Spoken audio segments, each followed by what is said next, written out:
We're thrilled this event is finally here, despite the circumstances of the last year and a half.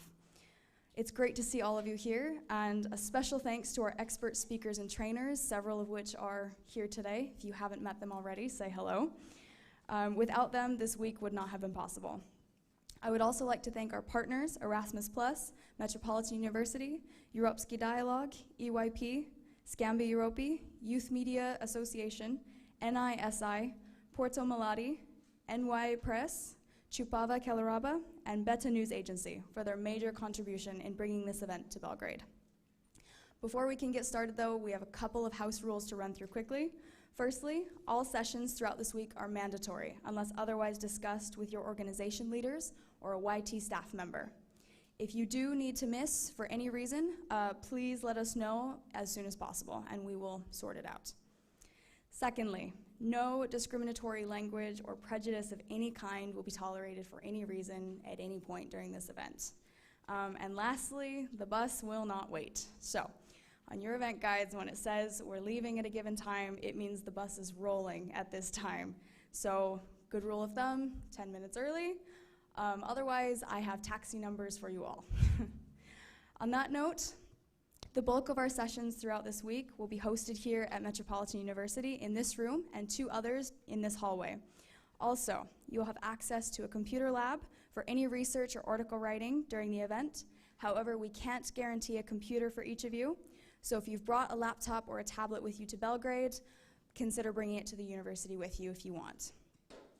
Our second venue will be a study visit to Beta News Agency on the last full day of activities, which is Tuesday, where we will get to experience firsthand how news is created in a professional environment. Beta is committed to the ideals of unbiased and objective reporting and is a fantastic example of on-the-ground media covering a range of issues in the Balkans and Southeastern Europe. Joining us this week are also our Youth Time International Movement ambassadors, who will be assisting and participating throughout the week. They earned their ambassador status by participating with us in previous events and demonstrating a dedication to activism, education, and uplifting their communities through their work. As my colleague Mickey touched on yesterday, we're here to deliver practical knowledge related to several aspects of media information and literacy, with topics this week ranging from freedom of speech to technology and artificial intelligence.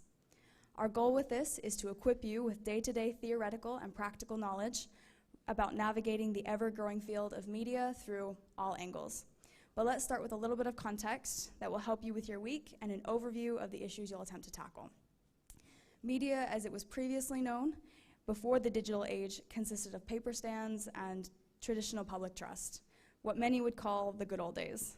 But as society evolved through the years, so did our avenues for media and current events. We moved into the digital age, where newspaper sales decreased worldwide, and the dot-coms and televised news became the more popular source for news and media. Now, in the age of social media, we see an exponential increase in the use of social platforms like Twitter and Facebook for news, as well as an increase in public skepticism in the media. Due to the sheer volume of content on these platforms, combined with social media algorithms, online social sources have become a breeding ground for misinformation. We are even seeing an increase in the weaponization of media and widespread accusation of traditionally trusted media as fake news if it goes against an individual's agenda. This has furthered public distrust in media and inadvertently fueled polarization in societies around the globe. Public trust in media, partnered with unbiased and independent sources, is a hallmark of a free and democratic society. Without these pillars, society is arguably more open to and accepting of propaganda and fake news, and has been dubbed in recent years. It's these values we hope to convey to you this week. Our esteemed group of speakers have spoken and taught all around the world in many different fields, ranging from media and journalism to technology and mobile governance, to political science and corporate social responsibility. So I would encourage you to ask your questions, get involved, and take advantage of their expertise while you can. They're a phenomenal resource for your articles this week, but I'll go over more later today. On that note, thank you again, everyone, for being here. We have an incredibly interesting week ahead of us, packed with information, workshops, and masterclasses, exploring solutions to these mounting issues. We have 8 NGOs in attendance from across Europe, with each of you coming to Belgrade with different experiences and views. And to stress again, we encourage you, each of you, to ask your questions.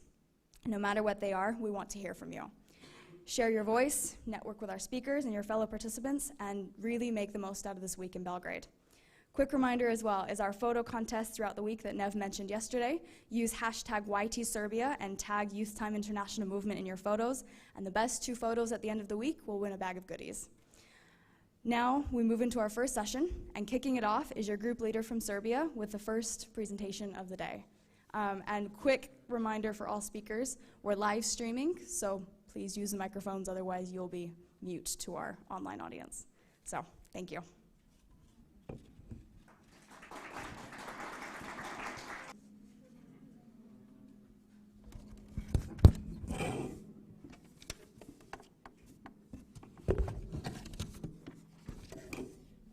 Hello, everybody.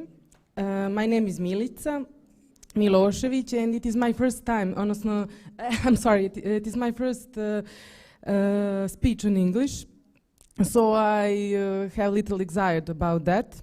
In first place, I want to wish welcome in Serbia for all of you.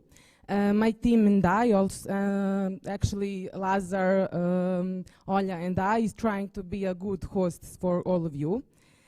So, if you have any questions and if you need any support during this meeting, we will be there.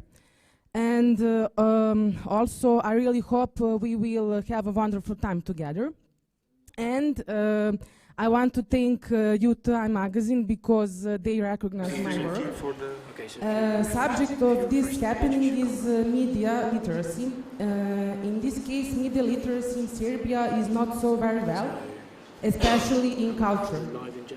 We have 2 types of media, tabloid media and media who is more objective than tabloids. Of course, I always vote for objective type of media in first place because tabloid is huge and there is a big threat for all of us, especially for young people.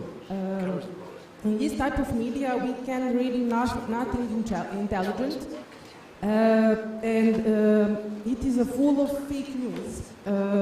So young people don't have good alternatives. Especially because this type of media distract actually our reality. But media who is not tabloid have a big potential for youth because their subject is more interesting. But my opinion is the tabloid media and objective media unfortunately have not, I don't know how I say, they have tension, discussions about each other because tabloid media is not so okay, and objective type of media trying to be opposite of tabloids, and it is okay, but culture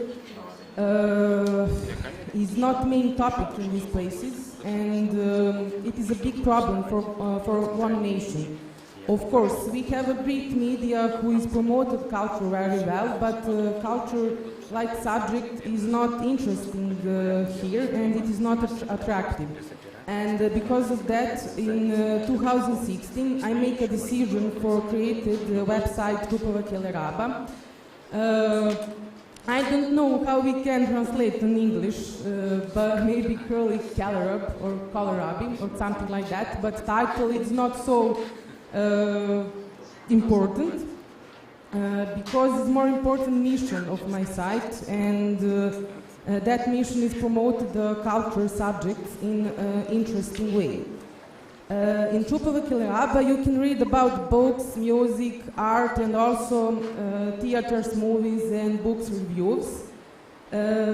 So I very proud because I have a huge base of news in culture on my site, especially because Grupova Keleraba have a nice contacts with Serbian institutions for all of our country, and also I promote creative people, especially young people who write poems and short stories, and that is so important because this type of people can express themselves in Serbia and in whole Balkan. So it is very, very important. And in that way, I create alternative type of media which focuses on culture at first place. And I think it is very important because culture actually is ground for every nation in the world. In that way, without culture, all people can lose a part of their selves, because culture is full of humanity.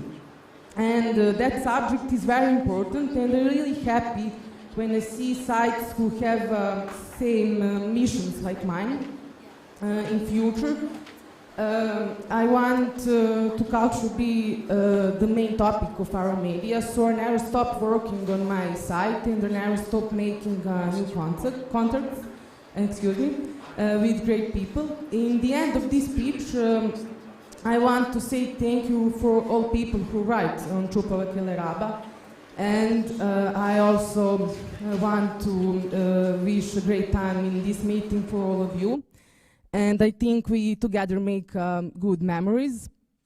So have a nice day in Serbia, and if you have any questions, you can ask me something. Don't be shy. And thank you for listening me.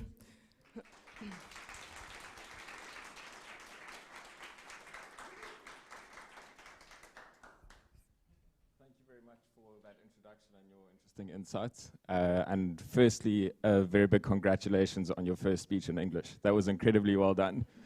So.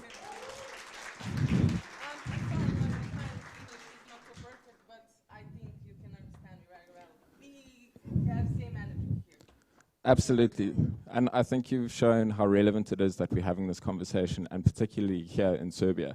So we are all very grateful to be here, and thank you for introducing us to the state of media in your country and also your mission. Thank you.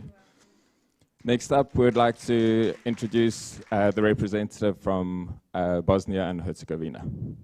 Welcome.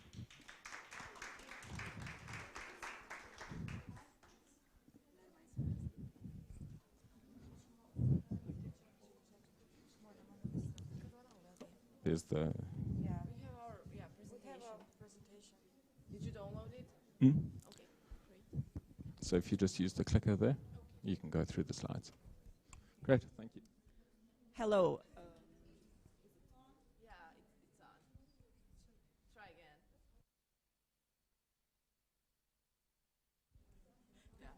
again. Okay. So, hello everyone. For those who haven't met me yet, my name is Nerma Džaferović, and I'm the group leader from Bosnia and Herzegovina. We decided to present as a team today. Firstly, I would like to say a couple of words about the organization we are presenting here today, and then we can talk a little bit about a state of media literacy in our country. So today we are here presenting the Youth Press Association, which was formed in 2007. And basically, our organization provides the youth with the opportunity to become familiar with the media, to develop critical thinking, learn about media literacy, and then use all that knowledge, practical, in order to become professional, ethical journalists. We are most proud of one of our specific project, which is called Youth Magazine Karike. We have correspondents all around Bosnia and Herzegovina, and through this project we encourage youth to create their own media space so they can write about any topic they wish to, because there is no censorship. Taboo topics are very welcome, and basically any topic a young person would be interested in reading to. Now my colleague Rejo will begin the presentation about the state of media literacy in our country. Thank you, Nerma. For those who don't know me, I'm Rejo Efendić, and in next few minutes I will tell you something about people's trust in media in our country. Right now, when I was exploring about this topic, I saw that 0.5% of the people in my country actually have their trust in media. And that information is a bit you know, a bit like, how can I say, we cannot be proud of that because as we see people, 50% of people actually do not trust what media say. And in one investigation from 2009 to 2017, we can see that, and 57.3% of people in Federation of Bosnia and Herzegovina, that's lower government in our country, actually trust in media, and in Republic of Srpska, other government, we can say entity, but it is lower government in our country, 41% trust in media. We can with these numbers, we can see that something strange is happening in our country. Republic of Srpska have their, how can I say, all those public media houses are owned by government. That's why people don't trust so much in what media say.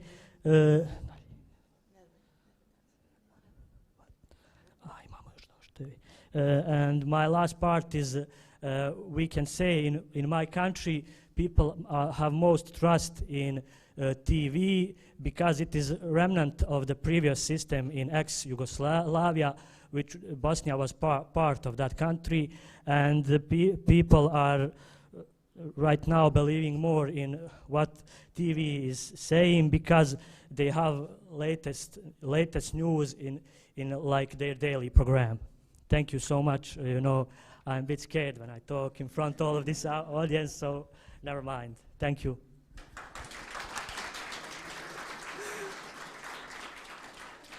Good job, Rejo. We are proud of you.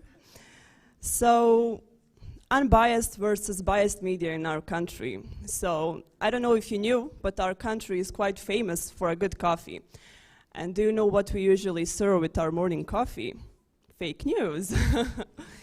So, yeah, fake news in Bosnia and Herzegovina. There was a research conducted in 2019 which deals with level of media literacy in European countries, and Bosnia and Herzegovina was on the 3rd place when it comes to countries of Balkans.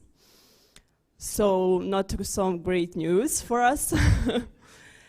So yeah, the level of media literacy in our country is quite low. And that is because we have the most complicated political system in the whole world, I think. Because of that, we have 3 sides, 3 perspectives of every story, because we are divided in 3 parts, basically, on Bosnians, Croats, and Serbians. So 3 sides of every story you can read in the media. Because of that, people are nationally divided, and therefore journalists are mostly also nationally divided, and because of that, they favor one of the sides.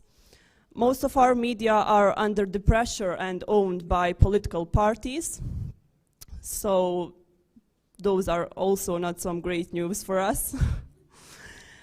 Because of that, our journalists are mostly in some sort of like dilemma. They can choose to be a professional and ethical journalist without a job, or they can obey to biased media and make money. There are also some bright side to everything. Can we just like click on the thank you? There's also a bright side to this story, because we have a fact-checking site, which is a web portal called Raskrinkavanje. Maybe our neighbors from Serbia heard of it. So that is basically a fact-checking site with the purpose of expressing fake news, and also calling out the media who publish those news so the society can know which media are dishonest, manipulative, and biased. And my colleague Elma will say something more about media in our country. Yeah. Thank you, Nerma. So there is like the portal raskrinkavanje.ba that Nerma has mentioned, and I will give you the answer to the third question, to the last question, how prevalent is a fake news in media in my country, and how often do everyday people believe it? So, here are the results of the portal Raskrinkavanje. So, which lists the 10 media in Bosnia and Herzegovina that publish the most political disinformation. Since the political system is very complicated in Bosnia and Herzegovina, I can freely say that the citizens in my country are most interested in political topics in medias. So this is what they read most about. I will now list some of the most readable portals in Bosnia and Herzegovina. First of them is clicks.ba. Fun fact about clicks are the comment section that people can leave under the articles, and they are like comments full of hate speech, discrimination, etc. Second, a portal is Oslobođenje. This is the popular portal in older population in Bosnia and Herzegovina, so as Dnevni Avaz. We have like here Šatroinfo. Šatroinfo is like satirical portal. And there come the answer to the third question. Well, how often people believe in fake news in Bosnia and Herzegovina? As I mentioned, Šatroinfo is like satirical portal. It doesn't, I mean, the articles on this portal isn't true. It's like satirical joke and stuff. And people believe in those articles. That says a lot about media literacy in Bosnia and Herzegovina and the people in Bosnia and Herzegovina. So I will give my word to my colleague Kristina. So thank you, Elma. Hello to everyone. So, like most of my colleagues mentioned, in recent years, numerous anonymous portals have been set up to spread disinformation propaganda. When does this happen mostly? It happens when the local elections happen. Then a lot of anonymous portals kind of come up in the media space, and they occupy lots of readers, and they're not focused on if it's true or not. So there's a lot of problem when we talk about political news, like my colleague Nerma said, we are kind of ethnically divided, and that is presented also in the media, and it affects a lot of this media literacy world. So citizens struggle to identify problematic media content in order to this, and there have not been any systematic efforts by governments in Bosnia and Herzegovina to introduce media and information literacy in primary and secondary education. That is mostly kind of a job for non-governmental associations or youth associations or lots of activists. They're trying to include media literacy in schools, but it's really hard because the kind of process is really long. In conclusion, I want to mention that there are a lot of mistrust between the public and media. And there's a lack of recognition of trustful media in the trustful media by public, because even though there are a couple of, let's say, truthful media, they're not well recognized in the wider space of public, and mostly among youth. And this negative state of media kind of is the reason why hate speech is really, let's say, widespread in the comments, especially on social networks, but it isn't really well regulated precisely. But there are a lot of, let's say, good sites and truthful media, and but we can really realistically say that there will be a lot of pressure and a lot of time to change something to kind of, especially in education for youth. Yeah. If you want to add something or not. No, okay, thank you for listening.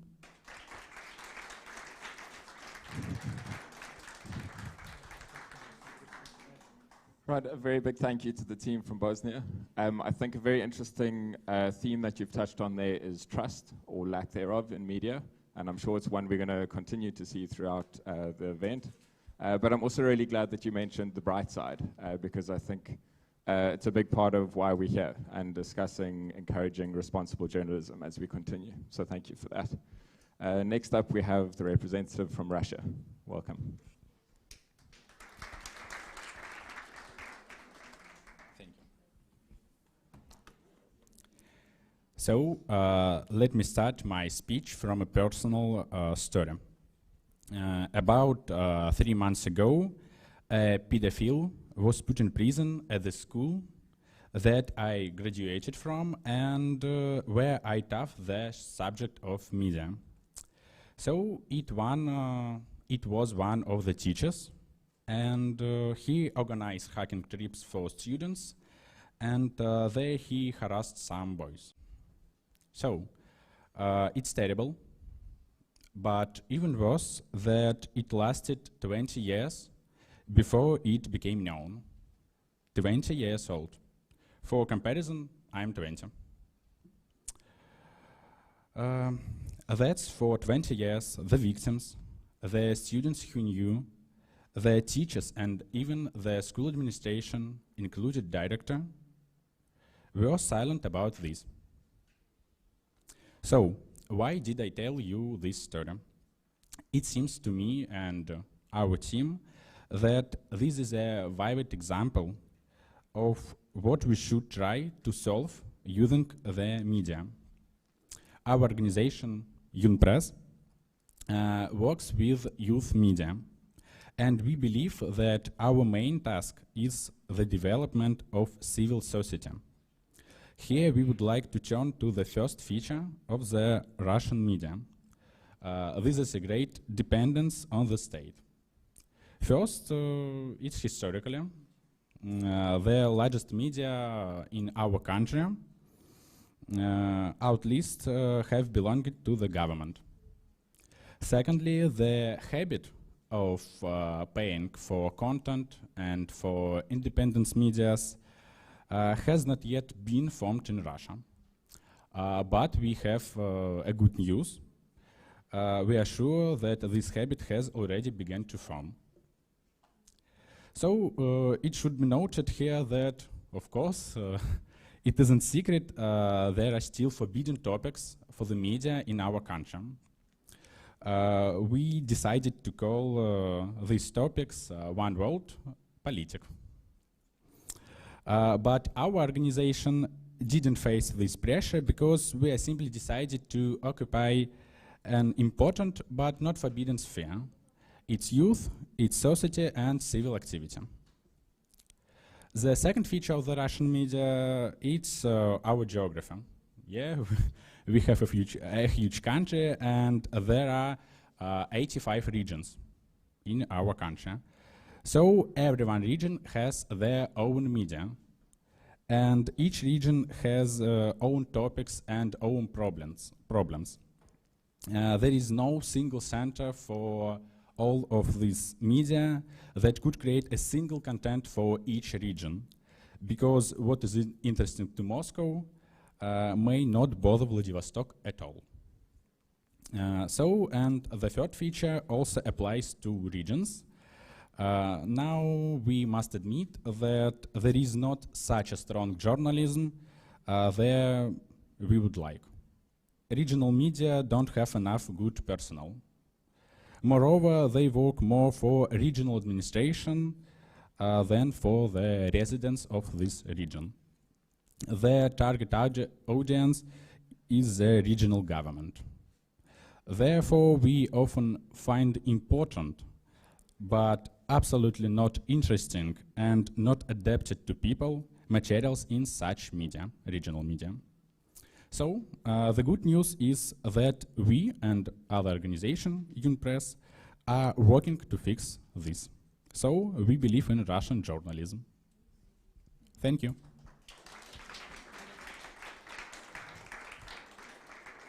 Thank you so much for sharing your story and I think highlighting the importance of freedom of speech. And I think something really important that you touched on there is the fact that you say you need more journalists. And I think everyone here has an opportunity to inspire their people from their country to get involved in journalism and responsible journalism at that. So thank you very much. Next up, we have the representative from Lithuania.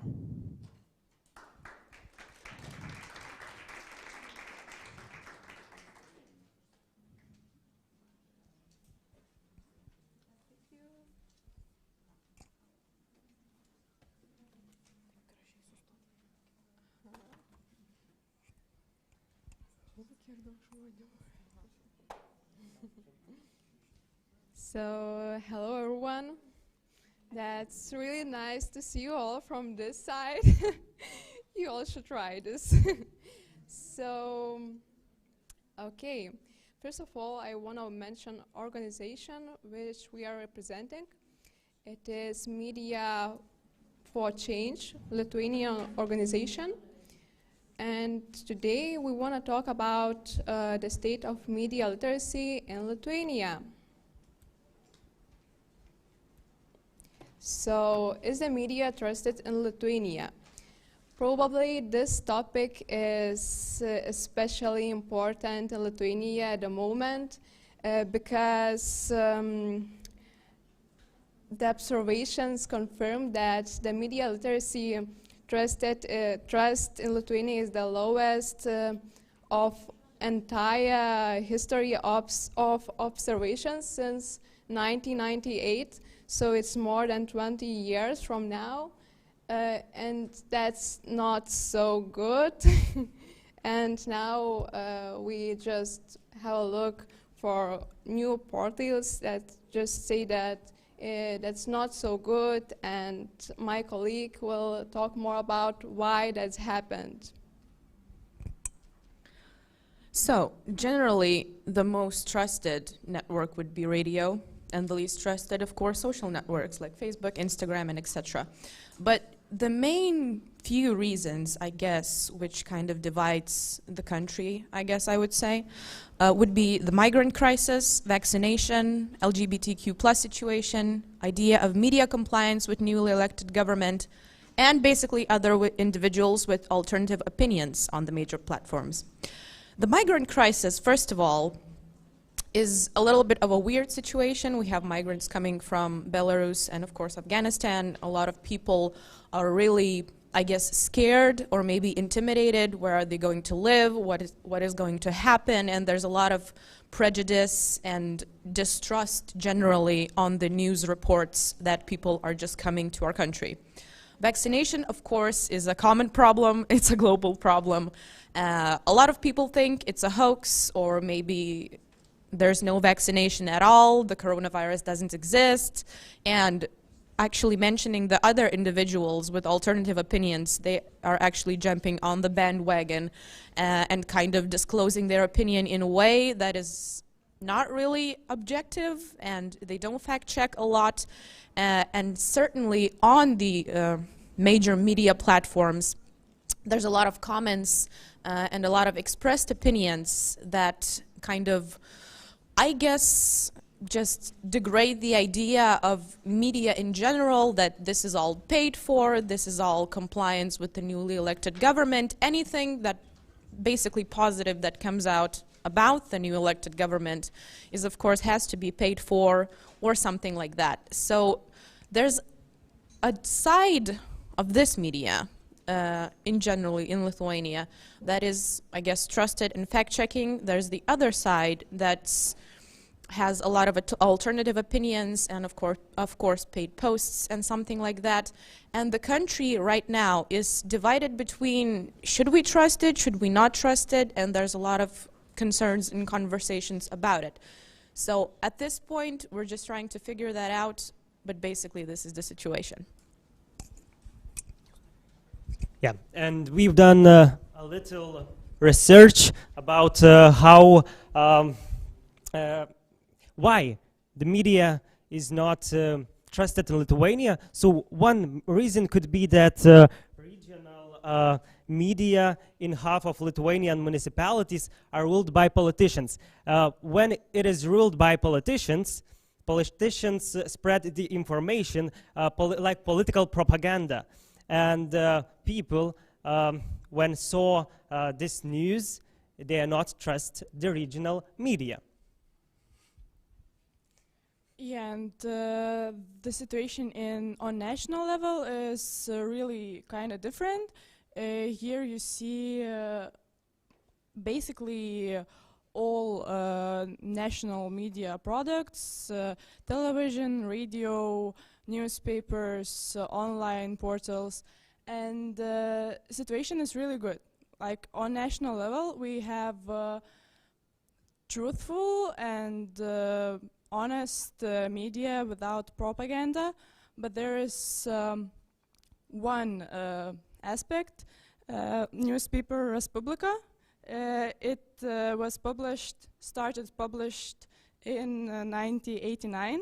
It was the most popular and really truthful, but something happened, and now it serves for its readers basically only propaganda news. So I would say that it is the only one bad thing in Lithuania on national level. As conclusion, we would like to say that the situation of regional media is much worse than in national media. Politics manage and support their media in the regions, and the national media is more or less impartial, even thought some of it's ruled by businessmen. The code of ethics for journalists in Lithuania gives huge influence for national media's impartiality. Now we'll little bit say how prevalent are fake news in the Lithuania. So I want to show a little bit statistics. What kind of like the main age groups do we have a lot of in the Lithuania? So I will talk about the 220 year.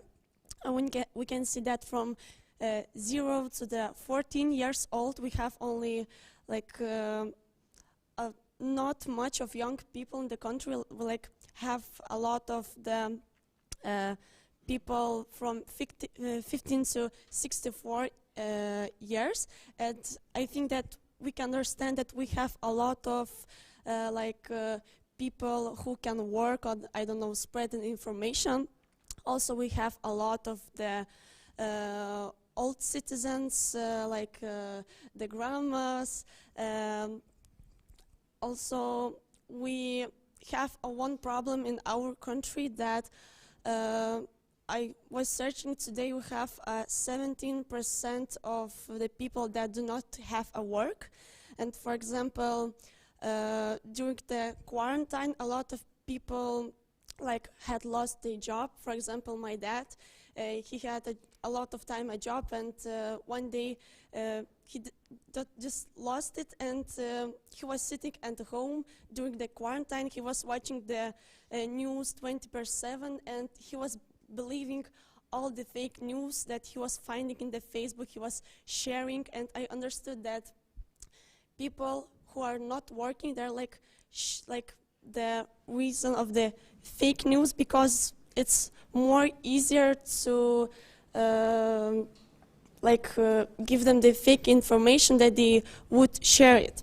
And also, what is interesting, in the Lithuania in 2019, the 82% of the all population residents that age from 16 to 74 years, they are used the internet, and we can say that yes, we have the fastest internet in Europe, and we have to have a lot of people that are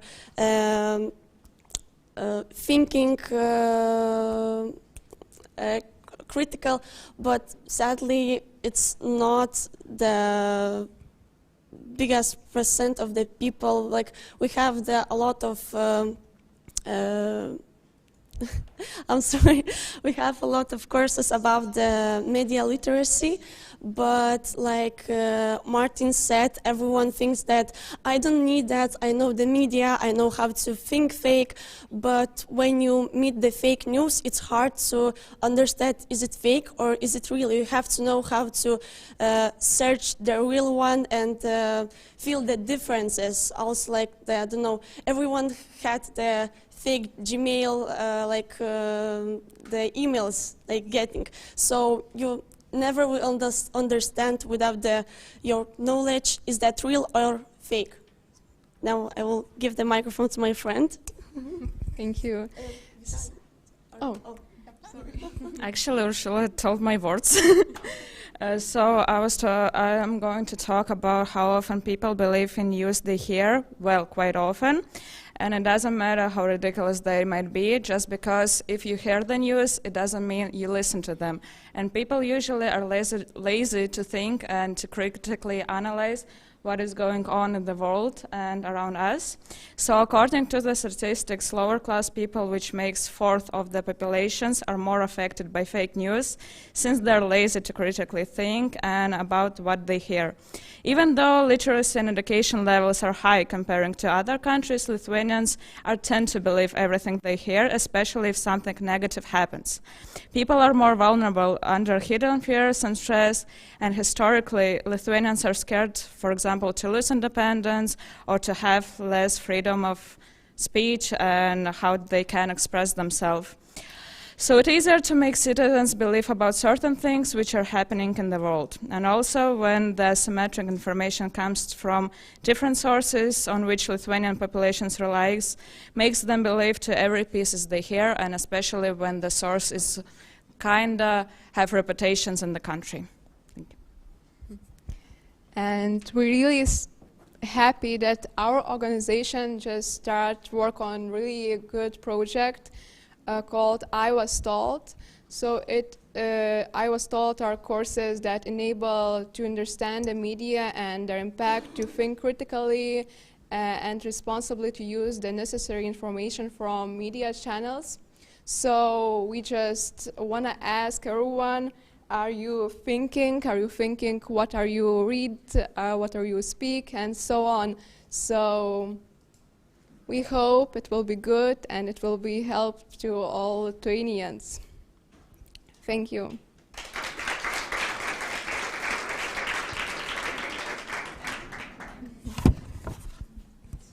Right, a very big thank you to the team from Lithuania. I think a very important concept they've touched on there is that of critical thinking, and a skill that we need to empower people with. So very important work that you're doing. And also just a very big thank you for sharing your personal story. I think we've all got our own narratives and our own stories, and there's a lot to learn from those. So thank you for your bravery, and I'd like to encourage everyone else to share their stories throughout this event. Next up, we've got Germany.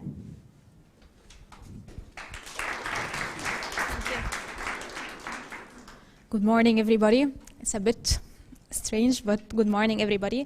So in Germany, we are a team of 4. I would like to Argenia, we have Ella and Aida, me, Layla. We are here. So my name is Layla Shuma. I am a social media news editor at Humboldt University Berlin. And today we're going to talk about media literacy in Germany, and I will give you some data, some information about the current situation of media in Germany and how COVID affected the media in Germany. Can you hear me? Because I hear something like echo. I don't know. Yeah? You can speak without the microphone. Okay, but I think they need it for the camera. Yeah, you will have to speak to the Okay. So I will give the mic. Should I keep going? Okay, so I will give the mic to Argenia. She will talk a little bit about media literacy in Germany. Hi, thank you very much. Fact-checking and news verification are topics that have recently become an inseparable part of public and professional discussions. Active spread of fake news and manipulations by political influencers and public figures has made leading media organizations be more skeptical towards the information they get even from official channels and sources. And in similar situations, it is more clearly and unstable how relevant is to have a literate approach towards the media. This capacity allows to distinguish between real and fake news based on the analytic and critical skills of consumers. In addition to reading, writing, and arithmetic, the Cabinet of Germany defines media skills as the fourth key qualification for a self-determined life and attaches great importance to promoting initiatives and projects that teach media literacy. With this program, the German government aims to teach in particularly young people how old and new media work, who makes them, and how, why, and where the opportunities and dangers lie, as especially children and young people are increasingly using social media and the web as a central usage of information. And that, please, Leila. Yeah, so I will just give you some facts about German usage of media. So almost all Germans use media. So 99% of the Germans use media in different forms, either TV, radio, or even social media and internet. The average usage is 7 hours per day, which makes 424 minutes per day. So they are a very active, or Germans are very active users of media. They prefer visual media rather than written media. So they prefer TV more than newspapers, although a large spectrum of Germans still read newspapers, but they prefer right now e-papers rather than printed papers for many reasons, including environmental reasons and so many reasons. It's easier and affordable and so on. 72% like watching or prefer watching linear TV, including TV channels with either private TVs or even governmental TVs, and 28% prefer online non-linear TVs like Netflix, Amazon Prime, and such programs and such services. This is very common among the old generation. Young generation now prefer more or go more toward Netflix and such private media services. Then, as I mentioned, the usage of newspaper is reducing, and now people are toward e-papers, and they prefer e-papers, and it's very affordable in Germany. During COVID, the situation changed a little bit. The government started funding media more, and they started paying for a media person more. They started finding the importance of media, and they started realizing how important and efficient it can affect the people. So the media budget increased during COVID, and we started seeing a lot of ads, a lot of campaigns for COVID. Unfortunately, I couldn't give the presentation today, but if I can show you, or I can send it in the group. There's a very nice campaign. They started a very nice campaign to encourage people to stay at home, and now they are offering a huge campaign for vaccination and asking people to get vaccinated. Usage of media also increased during COVID, so radio usage decreased, however, because of the less usage of cars. So it's very common to turn on radio in cars, and due to COVID and due to the pandemic, people were staying at home and they didn't turn their radios. So the only media that was affected negatively, I would say, was radio. Other than that, the usage increased profoundly. Internet usage increased as well, especially among the young generation, talking between 14 and 29 years old. So due to online learning and online seminars, universities also was offered online. So the internet usage increased among people between 14 and 29 years. And public TV was used less than private TVs. It's a matter of trust. It's a matter of affordability also. So people prefer to use private TV or private TV channels more than public TV channels. And it's a matter of trust, frankly speaking. media focus was on this period on politics and economics, and health. So the media focused mainly on these three topics during COVID and up till now. So how our economic will be affected due to COVID, how the politics should be changed due to COVID, and health matters regarding getting vaccinated or even staying at home due to COVID. These were the three topics that people or the media focused on during this period. I thank you all, and I wish we had a good presentation, although we didn't have a proper presentation, but I wish it was informative and you get some news, some information about our media and about the German media. Thank you all.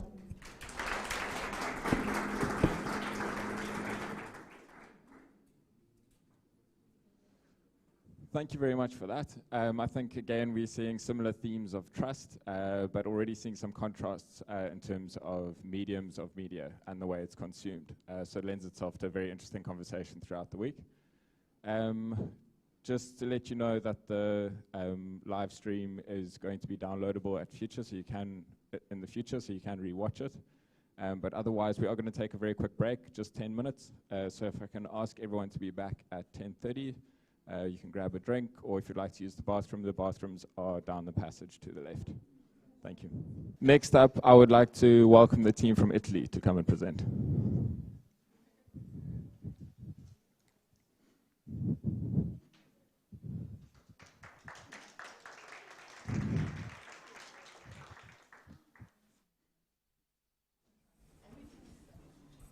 Hi everybody.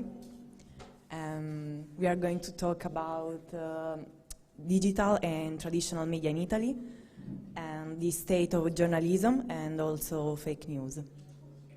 So,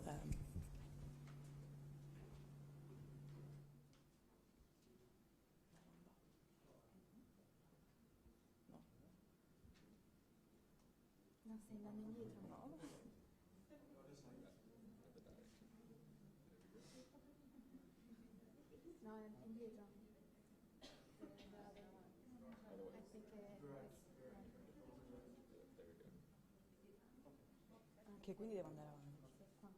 Okay, sorry. Almost all the Italian population think about communication as a way to get informed, and about 80% of Italians get information every day.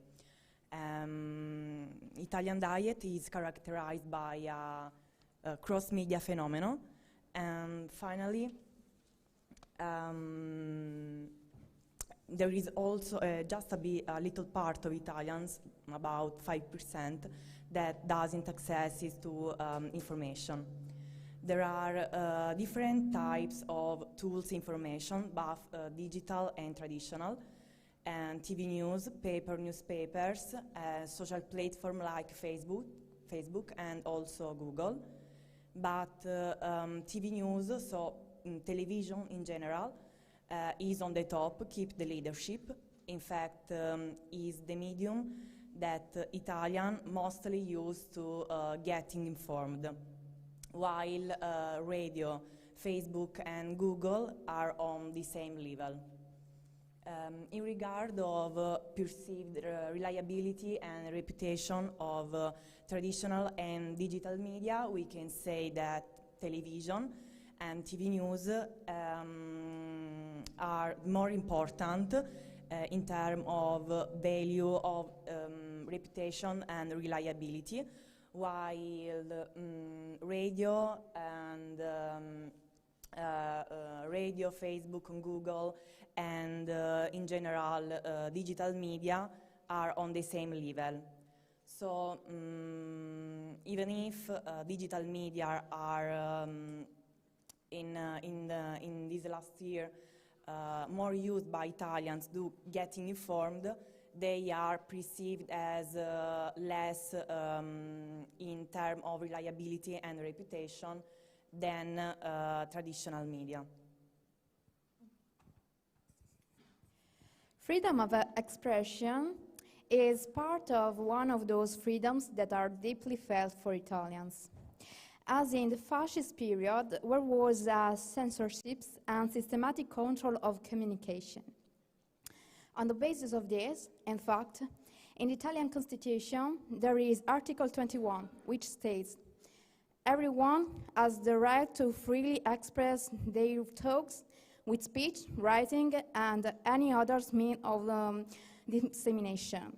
The press cannot be subject to authorization or censorship.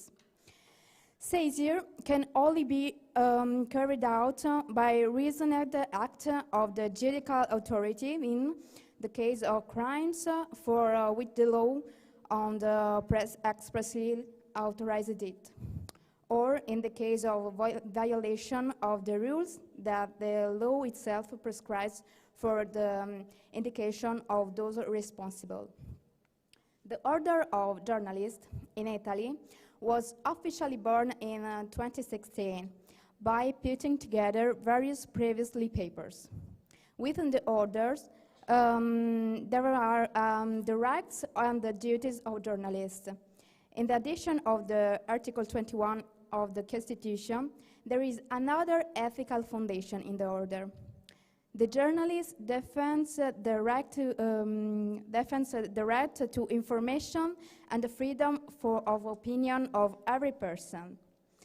As for us, that is are concerned, journalists have the duty to respect the right to privacy of every person, that is towards weak subjects, that is of respect for source and of rectification in case of errors, and etc. We have always found, in Italy and in generally, two different types of journalists. Those dedicated to duty and pure journalism, who tell the fact in an objective way, and those who have to insert subjective talks in every event. To date, with the advent of new media, these two factions are still present, but newspaper articles are increasingly subjective and true journalism is being lost. All this because there is a spectacularization of any news, and now also the journalist who, instead of being spoken, is becoming a puppet of the show. Who commands the puppet? This is a question that I leave free to answer.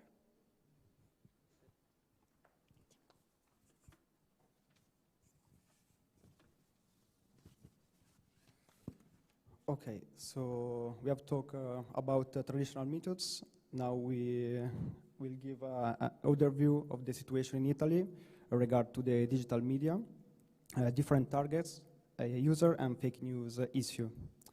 And according to the annual report drawn up by We Are Social, companies that every year make a report on the connection and behavior of the user in the various platforms, Italy is considered a mature country. In Italy, the most used social media are YouTube, WhatsApp, Facebook, and Instagram.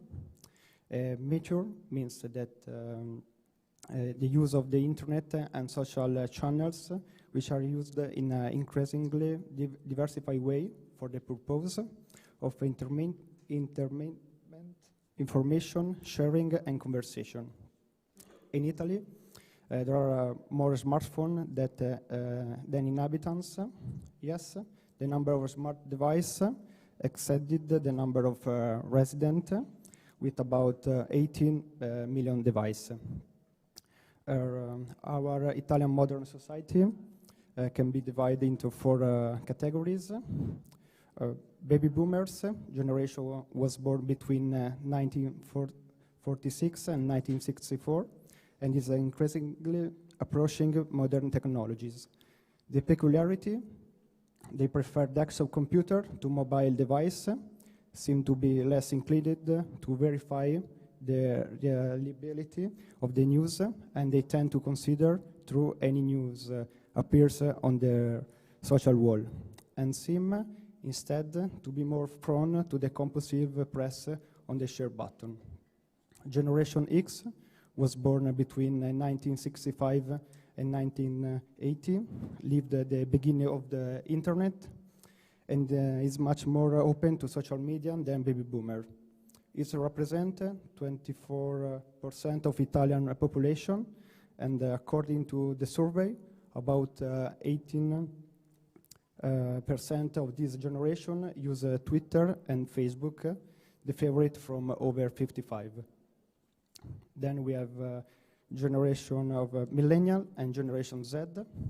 These target groups were born between 1981 and 1999, and from 2001 onward represent 15% and 17% of Italian, also consider digital native and digital innates, because they don't know a life without technology.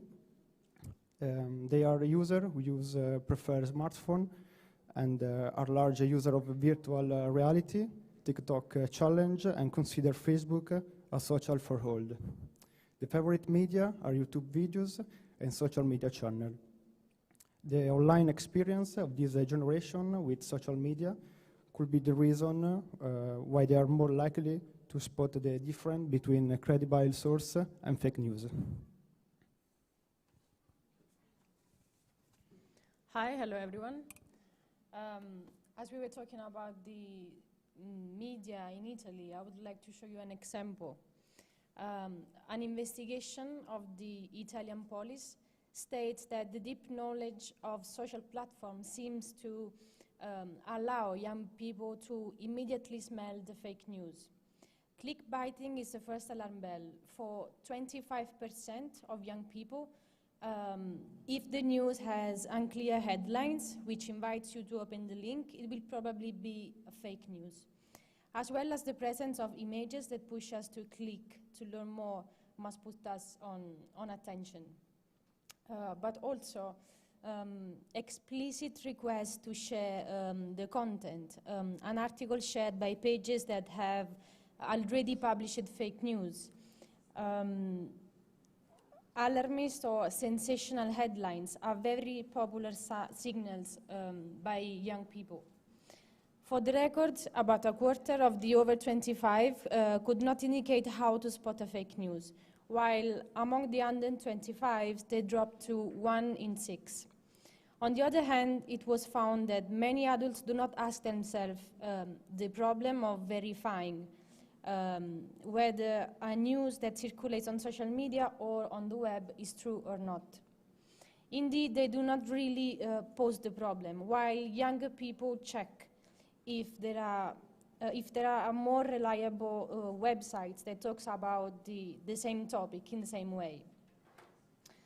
Only 1 in 10 believes to a news that has received many likes or shared by reliable people. Just 5% tend to trust immediately to a news. Let's take the example of coronavirus. 50 million Italians, equal to 99.4% of adult Italians, sought information on the pandemic. It has never happened before.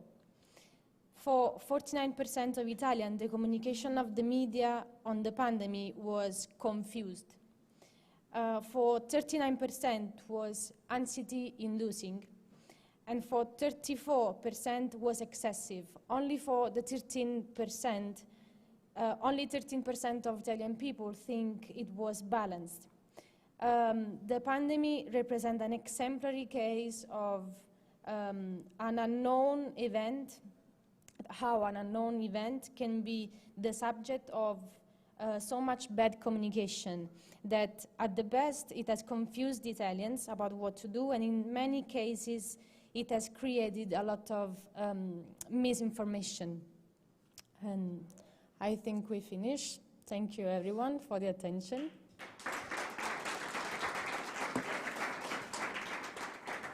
Thank you, guys. So a very big thank you to the team from Italy for your introduction and the insights into the situation in Italy. But another interesting theme that we're seeing to pop up is that of generational gaps and the way different generations consume media. So looking forward to unpacking that throughout the week. Next up, we would like to introduce Slovakia to the stage. how do I click it? Like, I never used it, so... with this. There we go. So, okay. Hello everybody, good morning. I think we can still call it morning. And for those who didn't meet me, my name is Martin Maška. I'm representing here European Dialogue and Slovakia. And actually during my presentation, I will introduce you into the media landscape in 53 states. But do not worry, it will be short and informative, so I will not go into much details. So at first we have the Slovakia, because we are here, our group here is representing Slovakia, so we have to start with that. And in this country, we have two types of media. We can call them serious media, like the traditional ones, which are spreading good quality information, or which should be spreading good quality communication and information. And then, of course, tabloid. And in these two, we have print and online. Because in the field of TV and in radio, there is not this division. There is no officially tabloid media, even though some of them are also spreading this kind of information. So then there are also, like in other countries, traditional, national, and regional media. And what can be interesting is the question of media ethics and codes of ethics in Slovakia. Because after the revolution, there was the question like what we should do now in the field of media ethics, how we should regulate media in Slovakia. Because it wasn't really possible to adapt all the regulations which were actually applicable during the communistic regime. So then there was like the code of ethics which was applicable to all of the media, but then after the establishment of independent Slovakia, there was the issue that some media were more pro-governmental, some media were really in favor of opposition, and they had actually two kinds of codes of ethics. So then we had the situation that some media were actually operating according to certain ethical standards, while other media were operating according to other ethical standards. That actually ended around year 2000, when again there was one code of ethics, but then it went actually kind of in an absurdum situation when all these, let's say, unbiased media obligations and ethical considerations were reduced only to quantitative criteria. So for example, when you had interview with someone who was from, let's say, conservative party, then you had to give the same space to someone from, let's say, social democratic party. And if someone was just speaking few seconds less or more, then it was the issue already. It changed, fortunately, because now there are traditional codes of ethics in Slovakia, and also international standards are applicable. So now there are not these issues that someone would be just complaining that someone has more time in media, or that someone has more sentences during the interview, because of course the objectivity or kind of objectivity has to be there, but it's not reduced to only quantitative criteria, and some other aspects are in the consideration as well. So print and online media, we can say that these kinds of media are not so much linked into the ideologies or into political ideologies, in sense that the vision behind the media was to be more, let's say, conservative or more liberal or social democratic. But what's sometimes influencing the content a lot is the ownership of the media. Who is the owner and what are the interests of the owner? We can maybe see it more at the regional level, but sometimes also in the national level, which also wouldn't be a problem if it was just in the commentary or in opinion section. But when it's getting into the news section, which should be more balanced, then we can talk about problems. And it unfortunately happened in one of the biggest media, which is called SME, which used to be more liberal, sometimes more conservative. It depends on which topics they were covering. But then, when they got new owner, they became more aligned into to the Social Democratic Party. And they were really promoting them in their articles and in their other media outcomes. Back then, many people who were working for that newspaper left, and they actually established the new media company, which is called Deník N. And it's now considered like more liberal, more open, and it's actually considered like completely unbiased. But actually, when you are reading some articles about the owner of the previous newspaper, you can see that there are some biases towards them. So you also should be careful when you are reading some articles from there which are considering certain topics. So here we have the main newspapers and online media in Slovakia, because of course each print has also online version. So SME, Deník N, Hospodářské noviny is actually considered as one of the most serious newspapers. It's also focusing a lot on economy.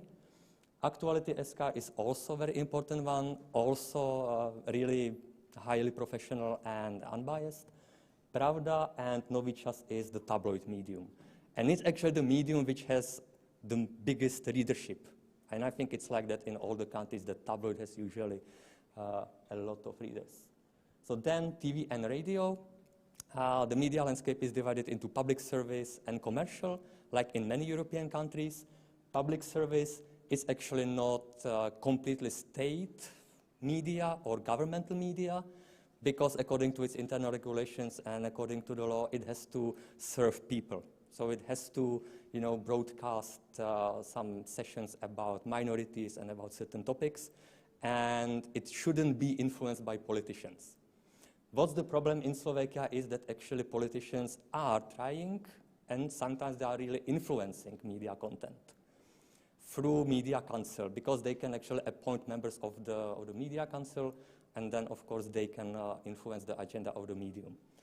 There was the issue with investigative journalism in this TV station, because also they started promoting certain topics and they didn't allow really deep investigations. So the investigations were becoming more superficial, and many journalists also left because of that. And just recently, one of the journalists was also accused for not having or not applying some ethical standards, and there was also a huge discussion about it, because she interviewed someone who had actually close family relationships with the journalist, and it then became biased, and it was really obvious. Also, quality of news is traditionally more or higher quality in public service media than in commercial media, because they are really trying to play on emotions, and they are more, commercial and tabloidish, I would say. There are, of course, some exceptions in case of some concrete reportages. So Markíza and TVJ are the major TV stations, commercial ones. What's interesting is that they are not really owned by some large commercial media corporations or organizations, because always someone at the end is the company which has some other field of actions or activities.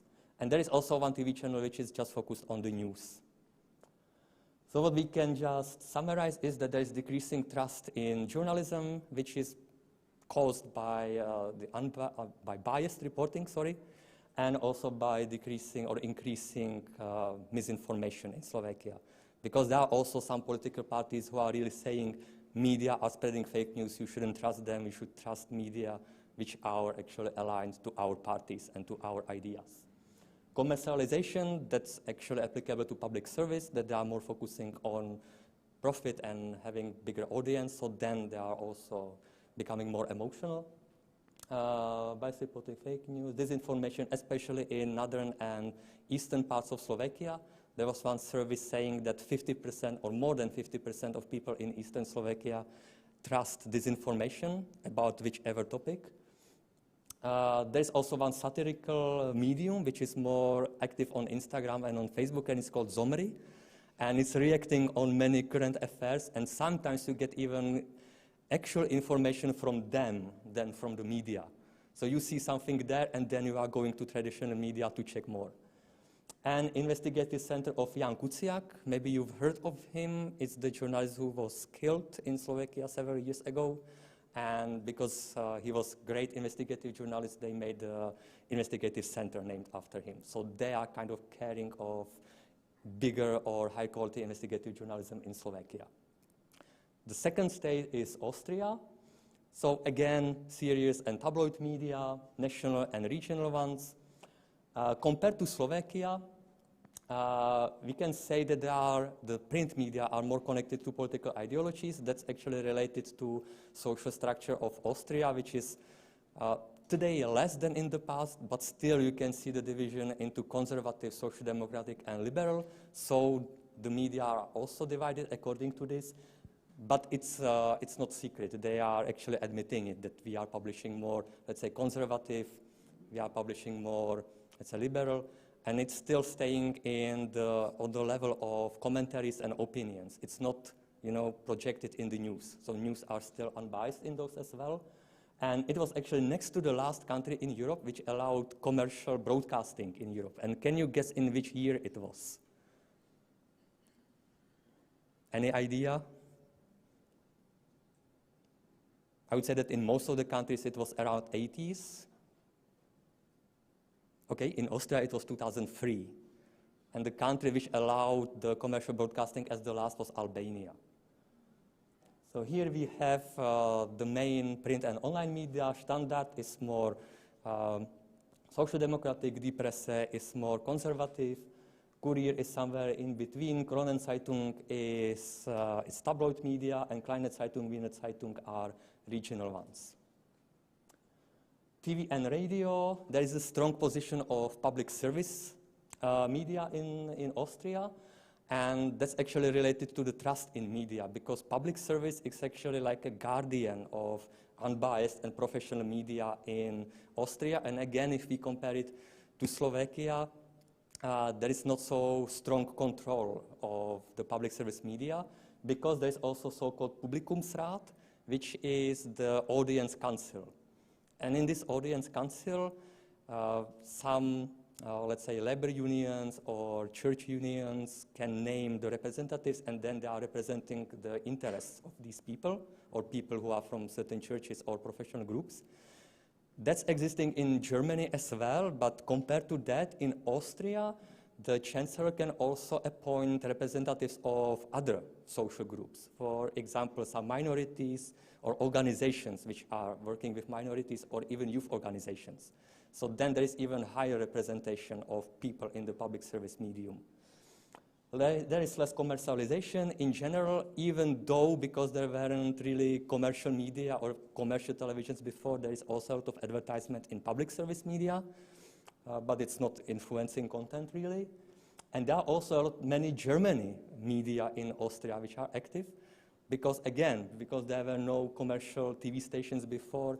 The German media organizations were also broadcasting in Austria, and therefore they are also source of information for Austrian people. So here we have ORF, which is the public station, ATV and Puls 4 are commercial ones. And interesting thing is the Dreisat television, because that's the television established by governments of Austria, Germany, and Switzerland. And they are broadcasting in all of these countries, in German, sometimes in French as well. So to summarize it, journalism is generally more trusted in Austria because the politicians wouldn't dare to attack public service media.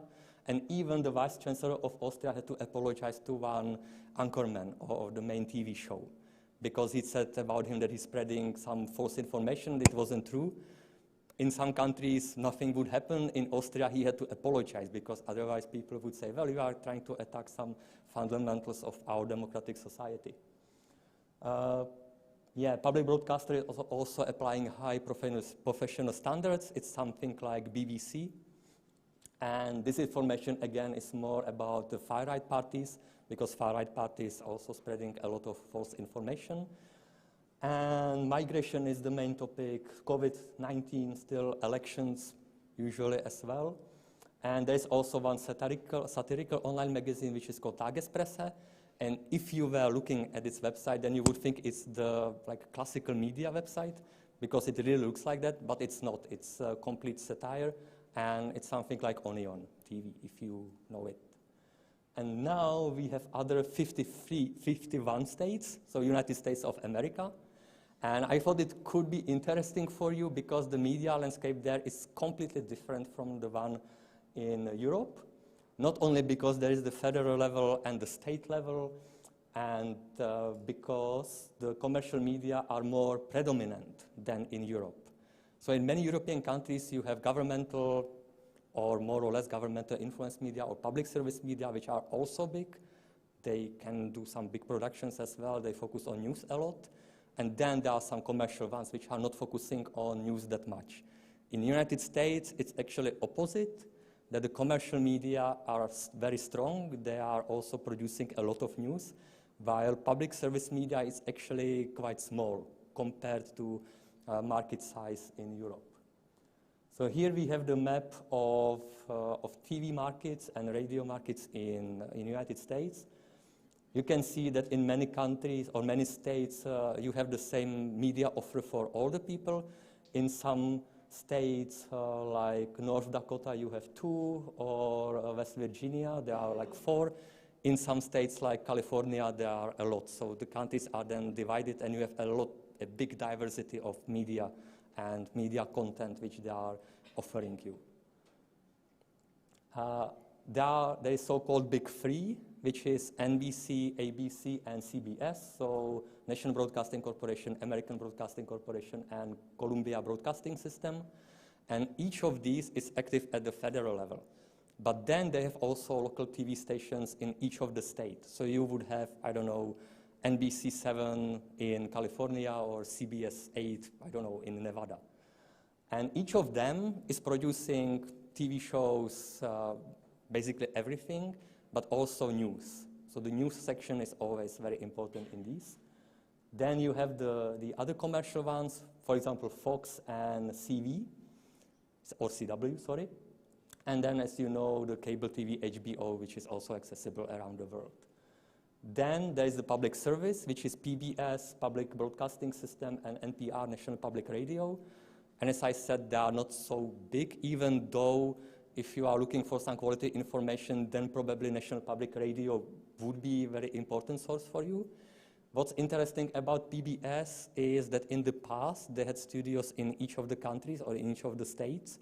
And you were able to go there, go to the studio, record something, and it could be broadcasted. Now this service is not existing, either not at all, or maybe it's still present in some states, but definitely not everywhere. And then news shows or news channels, Fox News and CNN. Now Fox News is very popular or very famous because during the presidential term of Donald Trump, they were said that they are spreading propaganda, governmental propaganda or Republican propaganda, but actually it was like that since the beginning of that TV station. It was established in 1996, and it always was Republican. So their content was always aligned to the Republican Party, while CNN, since its establishment in the 1980s, was always more liberal. So there was always this clash between Fox News and CNN, because each of them had different, was representing different political ideas.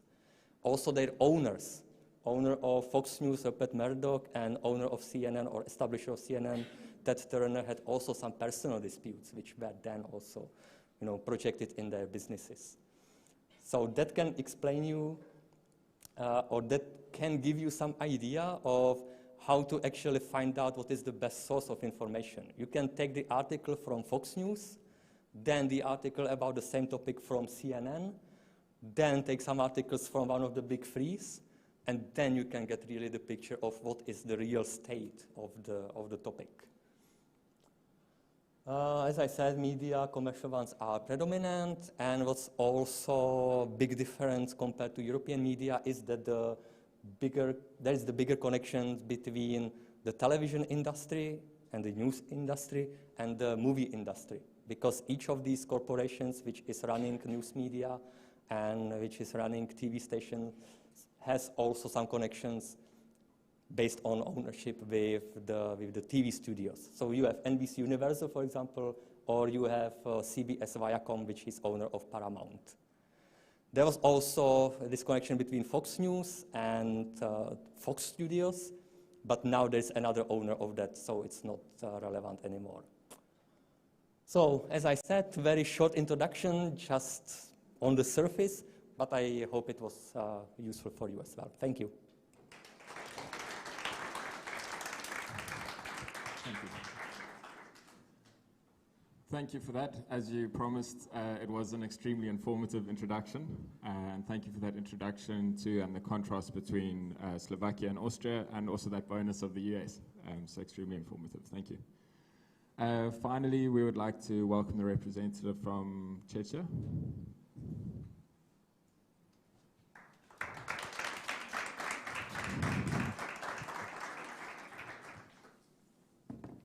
Thank you so much. Okay, wait.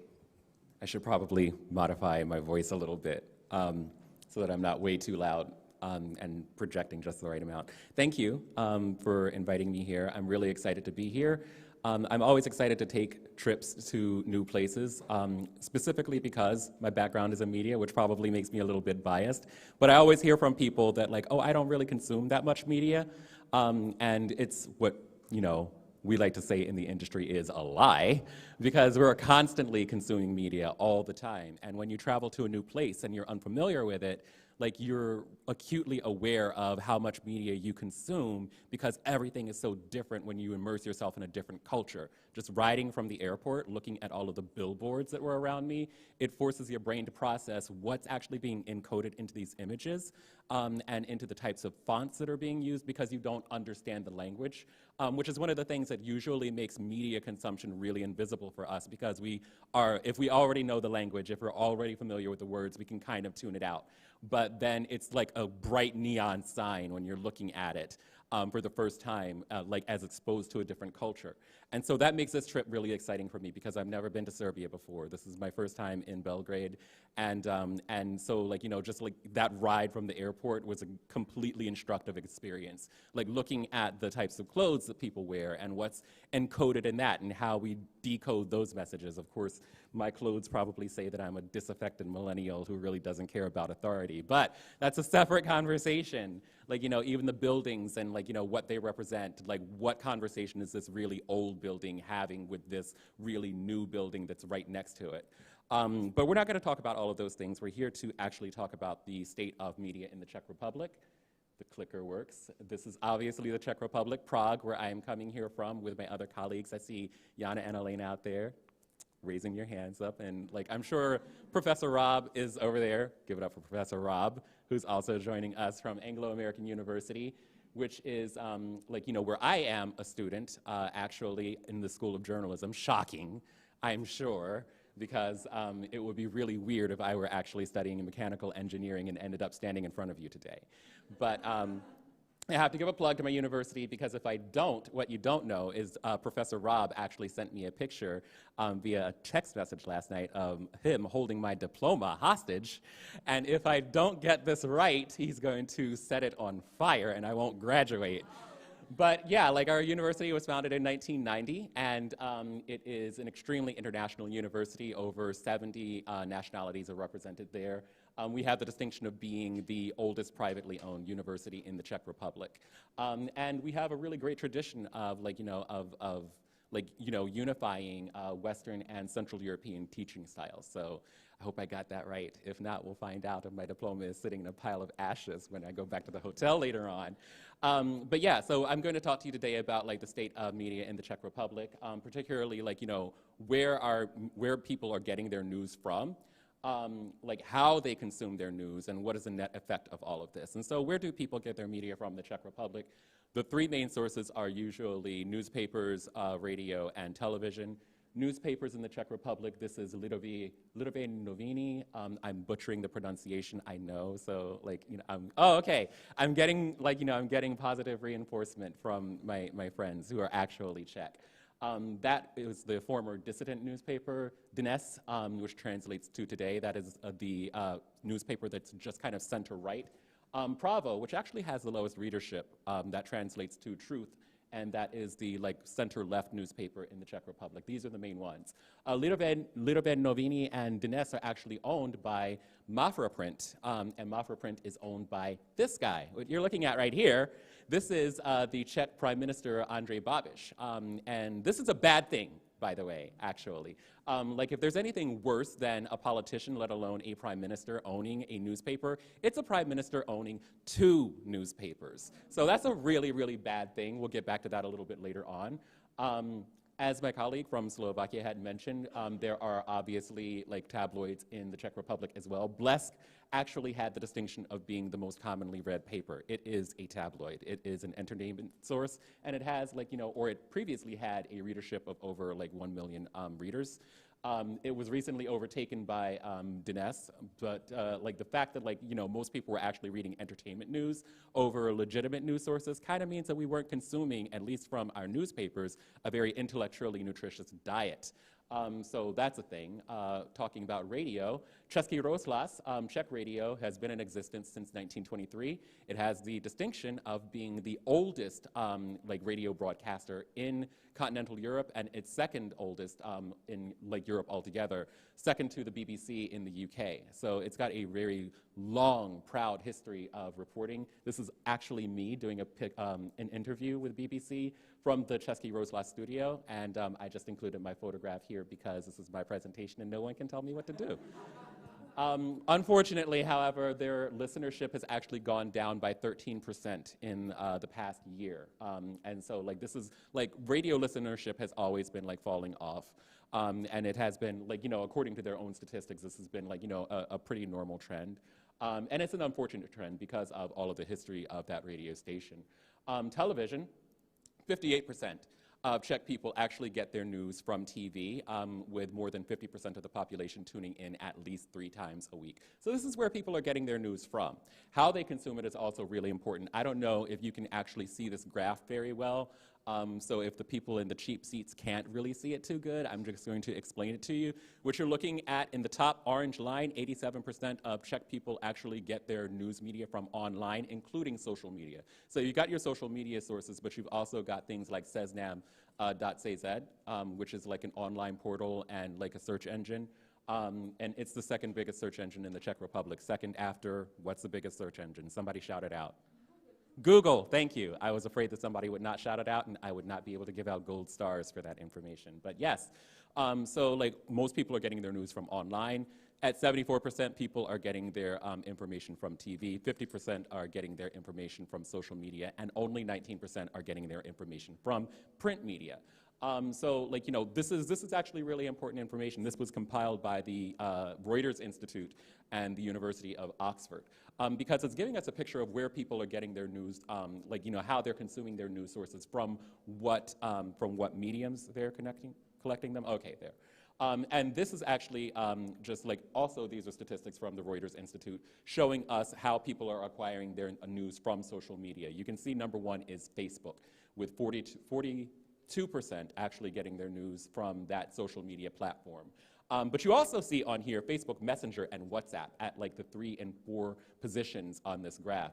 And that's worrying because these are messenger apps, they're included in social media, but when people are actually sharing information through those messenger apps, it's curated in a very different, very private way than from the platforms themselves. So unlike Facebook, where you can actually see, where someone has gotten an article from, and you can actually have a conversation about that publicly, and whether or not it's trustworthy, when it's shared in a messaging app, especially one that's encrypted end-to-end, no one knows where that information is. You can't really have a conversation about it. And so the way that that information is curated is incredibly dangerous in terms of, the believability of it, the trustworthiness of that source, because it can't really be vetted. Social media platforms like Facebook can actually put a cover over false information or things that are not true. That doesn't happen when when you're sharing them through these messenger apps. And why this is important is because these numbers are actually way higher in the United States, where I'm from, because in case you couldn't tell, I don't have a Czech accent, so I'm from the USA. And when I look at this and when I look at the trajectory that the Czech Republic is on, it really is scary for me because I've lived through all of the fake news cycles that that we've been seeing in the 21st century that has been accelerated by the past 5 years of journalistic discourse and the dissolution of it. And so now we're looking at the statistics from Reporters Without Borders, the Press Freedom Index rates the Czech Republic at number 40. That seems like a really good place, right? Because number 1, you've got Norway, and out of 180 countries, you've got at the other end of that spectrum, Eritrea. And so we're not Eritrea, we're still in the top 100. That's a good position to be in. And that would be true except when you look at our statistics in the Czech Republic from 2013, we were number 16. And so for the past 7 or 8 years, we've seen a consistent slide in our press freedom in the Czech Republic from number 13, 16 to like number 40. That's a really dangerous precedent. That tells us that we're actually marching backward. We're not doing better, we're doing worse. And what are the reasons for that? I've got 3 of them for you right here. Increasing media concentration. Like I said, the ownership of 2 newspapers by a politician, no less, the prime minister, really, really dangerous. The television broadcasters, they're actually facing an upheaval right now because they've had people removed from their boards and replaced with people who are very skeptical or outright hostile to investigative journalism. Number 2, lack of accreditation. There's a website called Forum 24 in the Czech Republic that is not being accredited right now, and that deliberately so, some people say, by the government. And if you can't get accredited, you can't actually demonstrate that you're a credible news source. And number 3, the president himself, Miloš Zeman. Unrestrained attacks against the media have increased hostility toward journalists and in some cases actual violence. So these 3 things combined, all of them occurring under the shadow of COVID and the COVID-19 pandemic, has really, really worked to undermine trust in media and overall media literacy in the Czech Republic. And so the last image that I've got here is actually Český rozhlas, which to me actually represents a lot of the idealism that is encoded in journalism. And I know that it sounds really corny to say, but I really believe in these things. When you look at an institution like this that's been around for literally 100 years, they've been around to talk about the Prague uprising in 1945. They've been around to actually talk about the Soviet invasion in August 1968. They've reported on all of these things, and they've done so unapologetically. And and that tradition is the one that I feel like we're losing, and the tradition that I feel I have a responsibility, along with everybody else in this room, or an obligation really, to uphold.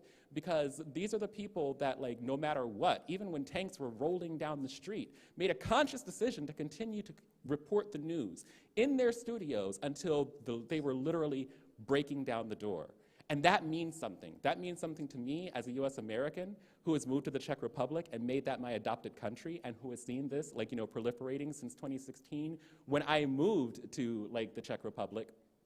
And and it means something as a person who doesn't want to see that repeated here, who has a lot of faith in the in the institution of journalism here in the Czech Republic.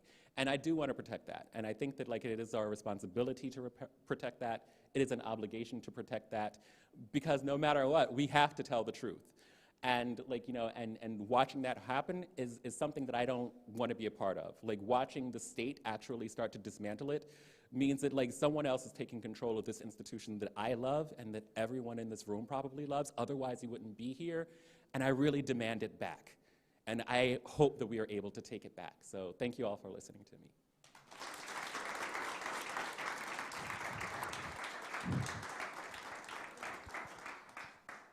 Chris, that was incredible. Thank you for that. I think that was a perfect ending to these introductions. And I'm sure everyone will agree that your diploma is safe and extremely well deserved. So yeah, thank you very much for that. And on that note, I'd just like to say a general very big thank you to everyone who presented today. I think while we saw a lot of similarities, I think the biggest commonality that we saw was that we've got an extremely passionate group of people here. And so I think over these next few days, we've got a lot to learn, a lot to share with each other. So I encourage you to engage, share your perspective, and learn as much as you can from each other. Just a reminder that all of these presentations can be downloaded so from the Youth Time site. And also we are now going to take a 30-minute coffee break. So just through the door to the right, you'll find coffee. And if you can please be back at, let's say, 12, that would be great. Thank you. Okay, welcome back, everyone. If I can ask you to please take your seats.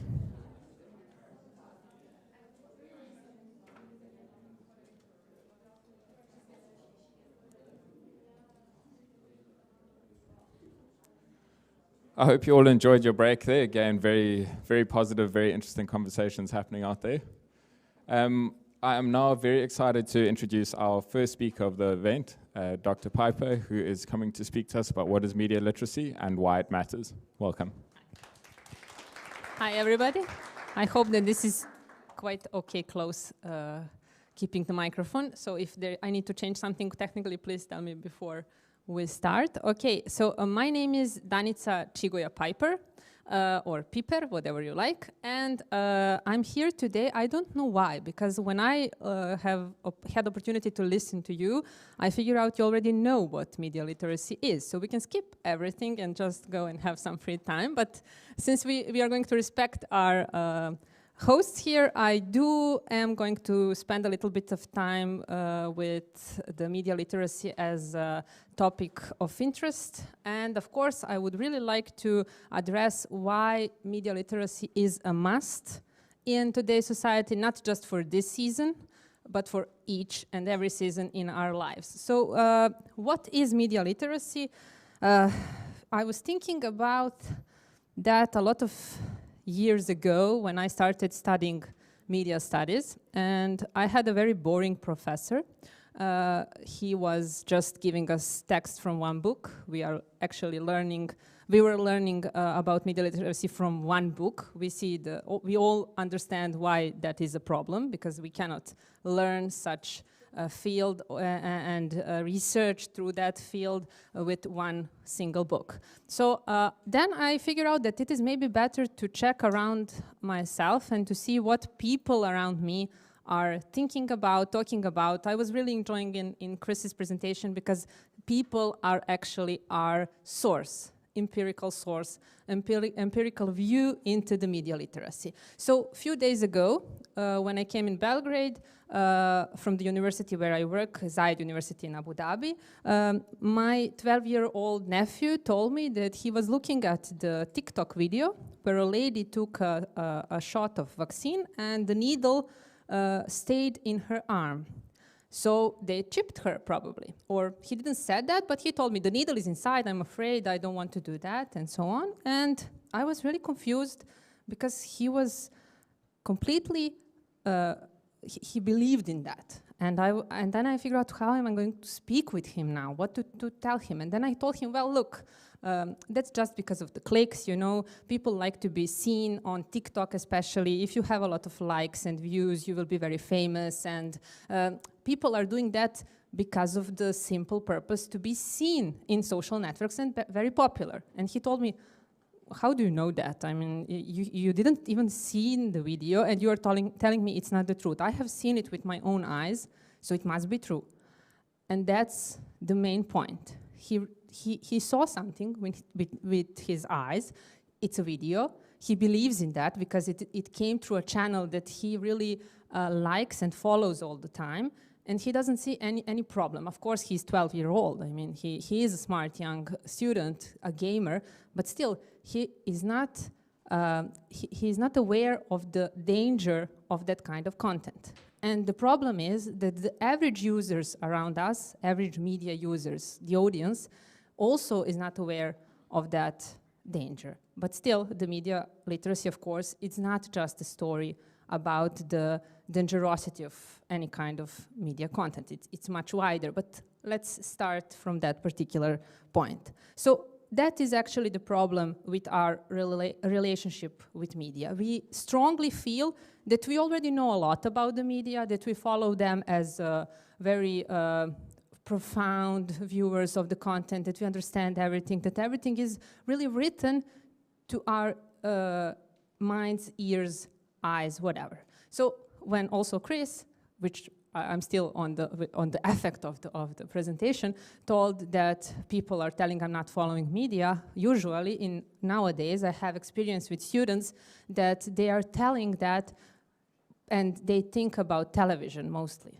They don't follow news, they don't watch anything that their grandparents and parents are following, but they are all the time online. I'm really, I feel weird because I don't have a phone here, but I usually have it all the time in my hands. So we are always online, some of you even now. How many of you are on Facebook, Instagram? Let's choose one, whatever. You have one social network for sure. How many are completely off the social networks? The professor in media, okay. Neven, I know. Okay, so you are a minority in this classroom or room. So we are all the time between checking our phones, checking tweets, Facebook posts, Instagram posts, liking stuff, preparing the perfect story for Instagram. I had the opportunity to be with a lady that was with me in the same room. She was preparing the story, one single story, one image for Instagram for like 20 minutes or so. What to write, what effect to put, how, I mean, why? It's the time that you will never get back. And that's also media literacy. Why are you doing that? What's the effect that you want to produce? Who is taking money out of it? Where is the role of Instagram in our society today? What kind of society are we building by using that kind of network in that amount? So all those topics are actually related to the data that we are producing every day. And I found an interesting, and I will read it just not to make a mistake. So between all those checking of different networks, sending emails every day, especially when you have to organize a conference such as this one, when you stream different movies and music, you create over 2 million megabytes a year by yourself. And it's enough to fill more than 9 CD-ROMs every day. Do you even use CD-ROM? I mean, I'm not sure, but this is maybe an example from a few years ago, and from someone who is still fond of the old techniques. So what is happening actually is the device-ification of our lives. Not just mediatization anymore, because we are mediatized, we all live in a media, especially now with the live stream moments and everything, and social networks, but it is also, we are open now more to devices, and of course you will have an opportunity to speak with my colleague Ibrahim about that. I cannot wait to learn more about that kind of artificial moment in media, but you have to be aware of that it's not just anymore the source of the news. It's not just the groups which are having an influence on media, though they are important. It is also device, orientation to the device, and the feeling that we are all the time overwhelmed with a lot of media content. From billboards to different information that are coming to us, and we have to be aware of that all the time. Not afraid, because we cannot have a fear when we use media, but we have to think about the other very important term, and it is a trust. So do you have a media that you trust to? Do you have a media that you can say, I trust to this media? Can you name it? Anyone? No? Okay. You don't have are you ready to build a media that can be trusted? Yeah. Okay. Yes, please give me a comment. Actually, there are other factors. Please, just because of life. So I think there are other factors that affect trust. I want to produce a trustable media, but there are other factors like democracy, politics. There are a lot of things that may affect not just my opinion or not just what I want. There are other things that will control this. Okay. But what about if you want to build that kind of media? How would it look like? Would you call different sources? For example, we had a great presentation also where we were thinking about the American media, and what would be the perfect maybe report in media is to have, for example, Republicans and democratician or pro-liberal sides together in some kind of room, and then to have all the time different views about the same topic. That's the good start for having that kind of media. I would trust a media who would always have the both sides, or not just both, all sides of one particular story. But still, it's not always the case just there. You have to also see who is representing that other side, because sometimes, especially, for example, in our media in Serbia, you will have the image of a good representation of few views, you know, but because you choose a person from the other side, if we can say that,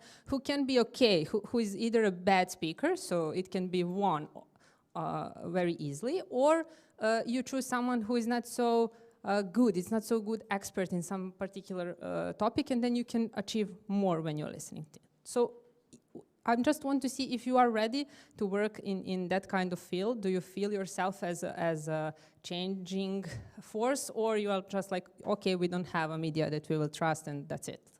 We can now just speak about what media literacy is. So what is actually the idea? I was thinking how not to be too boring, as I have to be sometimes to my students because the semester is long, you know that, and also to give you some kind of facts that you need to know about media literacy and that you probably already know and you are familiar with them because you had presentations this morning which were really great, and congratulate on that. So you are actually all able to read. That's what we have figured out. You follow media, we know that, not all media, but some of them, and that you, except of you two, from the minority group, the others are oriented to social networks. No matter if you have all social networks or just one, you are on the web.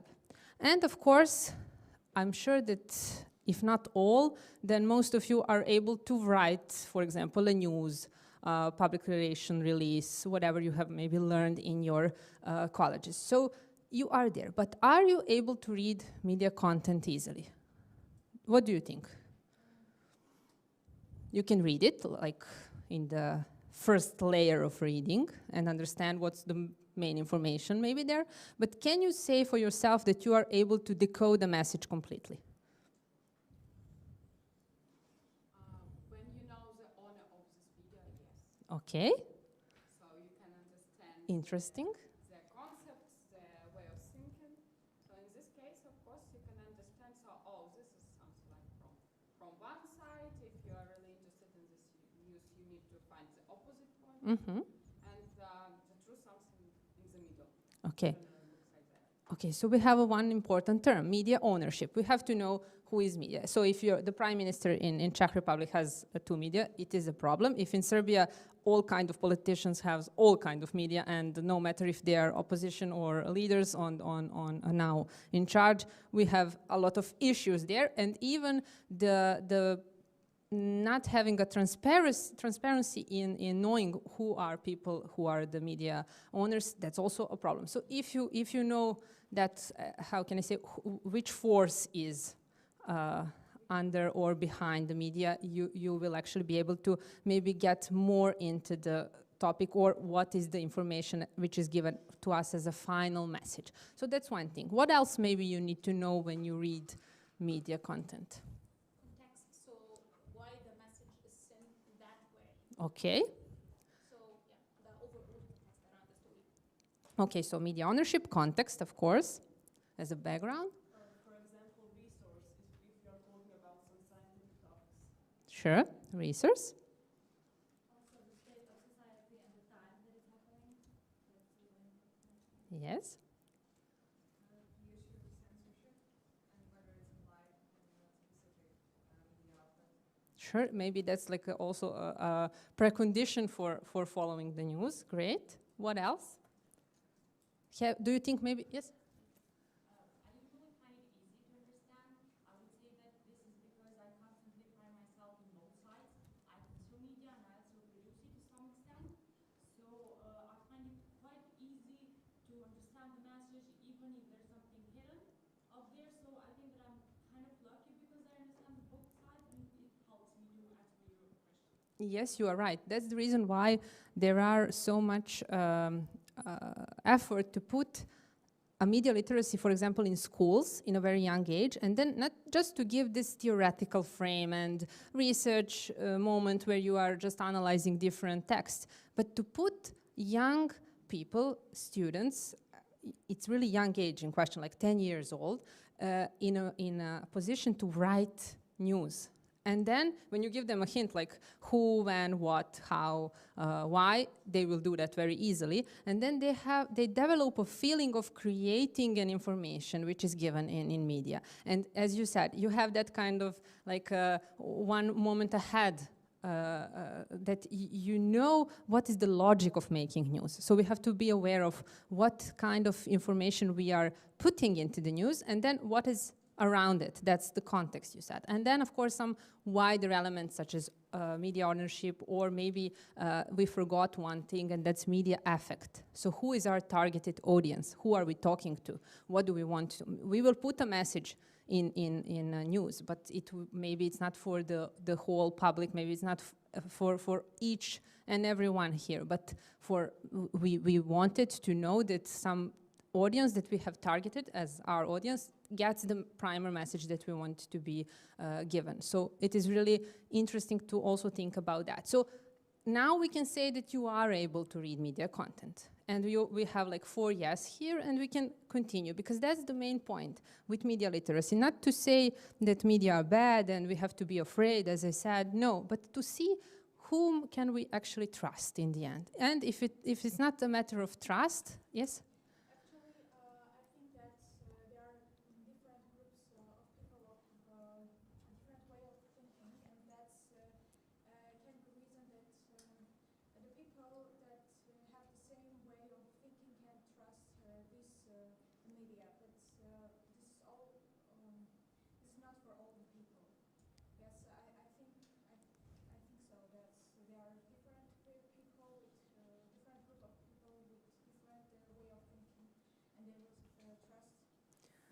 Well, maybe it's also about the motivation, you know, because when you are young and when you work in media field, you all are a little bit different than the people of your age, but in other industries. If you were studying, I don't know, something in medicine, or or natural sciences, or if you go to business school, you wouldn't think so much about media, and then you would. In the years ahead of you, you will just get like too much other things to do in your life and think about, and you would not be aware of the media influence. But when that's your job, when you are thinking all the time about that, you develop different tools. That's the reason why there is so much thinking about putting the media literacy on the stage in the very, very young age. Especially now when kids are getting on this world where we are living in, and then they also, with the all Pampers thing and everything, they also get one phone, and then parents are very satisfied with the free time they get with that like accessories given to their child, and you have a problem in the very early stage of children's lives. And then they get tablets in schools, and they are oriented to media all the time. And of course they will follow different contents, and of course they will make a profile in any kind of social network, though they don't have a year or enough years for that, but still we have to think about how to include that kind of topics as soon as possible in the matter which is needed for that particular age. Of course, you cannot have this kind of discussion and conference with the children in elementary school, but you can give them through the comic books, different workshops. They are really like, if you take a sand and put water and you want to make some kind of, you know, castle or whatever, you do that with kids. And in the field of media literacy, you build something, you make something out of them in the early age, because it's easier than to go to your grandparents, for example, and say, how do you see maybe this report about Trump? What do you think? I mean, I think it's not true, because it gives us just one angle. Maybe we can now look into the other news, and the person who is following only one TV channel for whole life and reading only one newspaper, or maybe two, because it stopped in some part of its life to follow one and skip to the other, it doesn't want to change its habits. It's normal. So we have to work with youngsters as much as possible, and I hope it will happen sometimes, at least in Serbia and maybe in all of your countries. Do you have any kind of experience related to the media literacy in schools in your countries? I had a project with my classmates. Mm-hmm. My teacher also added me to the project about the critical thinking. Mm-hmm. So she understood that's a very nice kind of project, and she also added to another one of classmates. So it was nice to get more about media and the literacy. Mm-hmm. Yes, we have that kind of. Okay, any other experience? We have a school magazine. We used to have a school magazine, and we used to produce media, but yeah, it was not that that big. But yeah, we used to produce articles and so on, and they used to tell us where to bring the content and what is right and what's wrong, but it was not that big. And yeah. So you don't have a subject or a course in schools, elementary schools, high schools? No. Okay, well, that's something that needs to be like considered, because if you want to have media literacy in the society very developed, you have to work with people who are developing, not with the older people, because we can do that, as I said, in this field, in our field of interest in colleges of journalism, different schools which are oriented to that, in media too, when they want, when they are open to that topic, but it's not enough.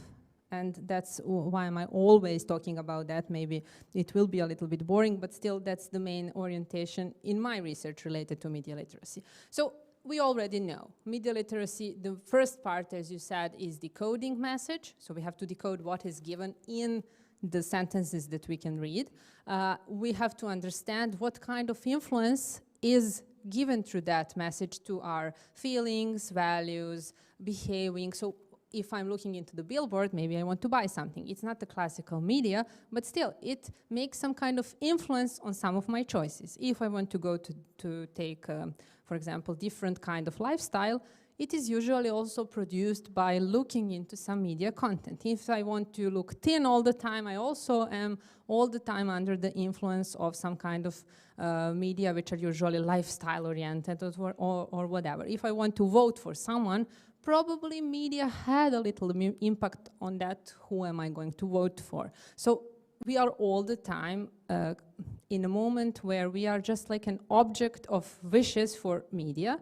They are looking for us, they want us, our attraction, so they want like, look at us and do what we are telling you to do, no matter what's the topic. So media literacy is actually just helping us to understand that that kind of things are happening around us, and we cannot break that. We cannot say this is not going to be the media logic anymore, but we can just make some kind of shield around ourselves and be able to understand what is the significant information for us, what is not, what to take for granted and what not to take for granted. So it's really, really good to have that kind of skill.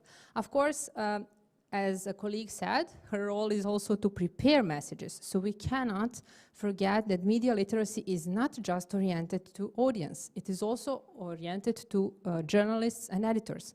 And no one talks about that. It's like, it's our role to understand content, and we have to work on the strengthening of media literacy in ourselves, in our minds, and in our society. But journalists can just not think about that. No, it's really wrong point. They have to think about that, and they have to actually follow different ethical standards and different moral frameworks that needs to help them to develop stories which can be correlated with some of the ideas put it into the media literacy as a concept. So we have to think about that too. But still, why is also important to think about media literacy now in this exact moment? As I said before, it is really strongly related to devices. In a moment when you are all the time in the source of all kinds of information, which you can even understand in such a small amount of time that we have on Earth, you have to be aware of different effects that media content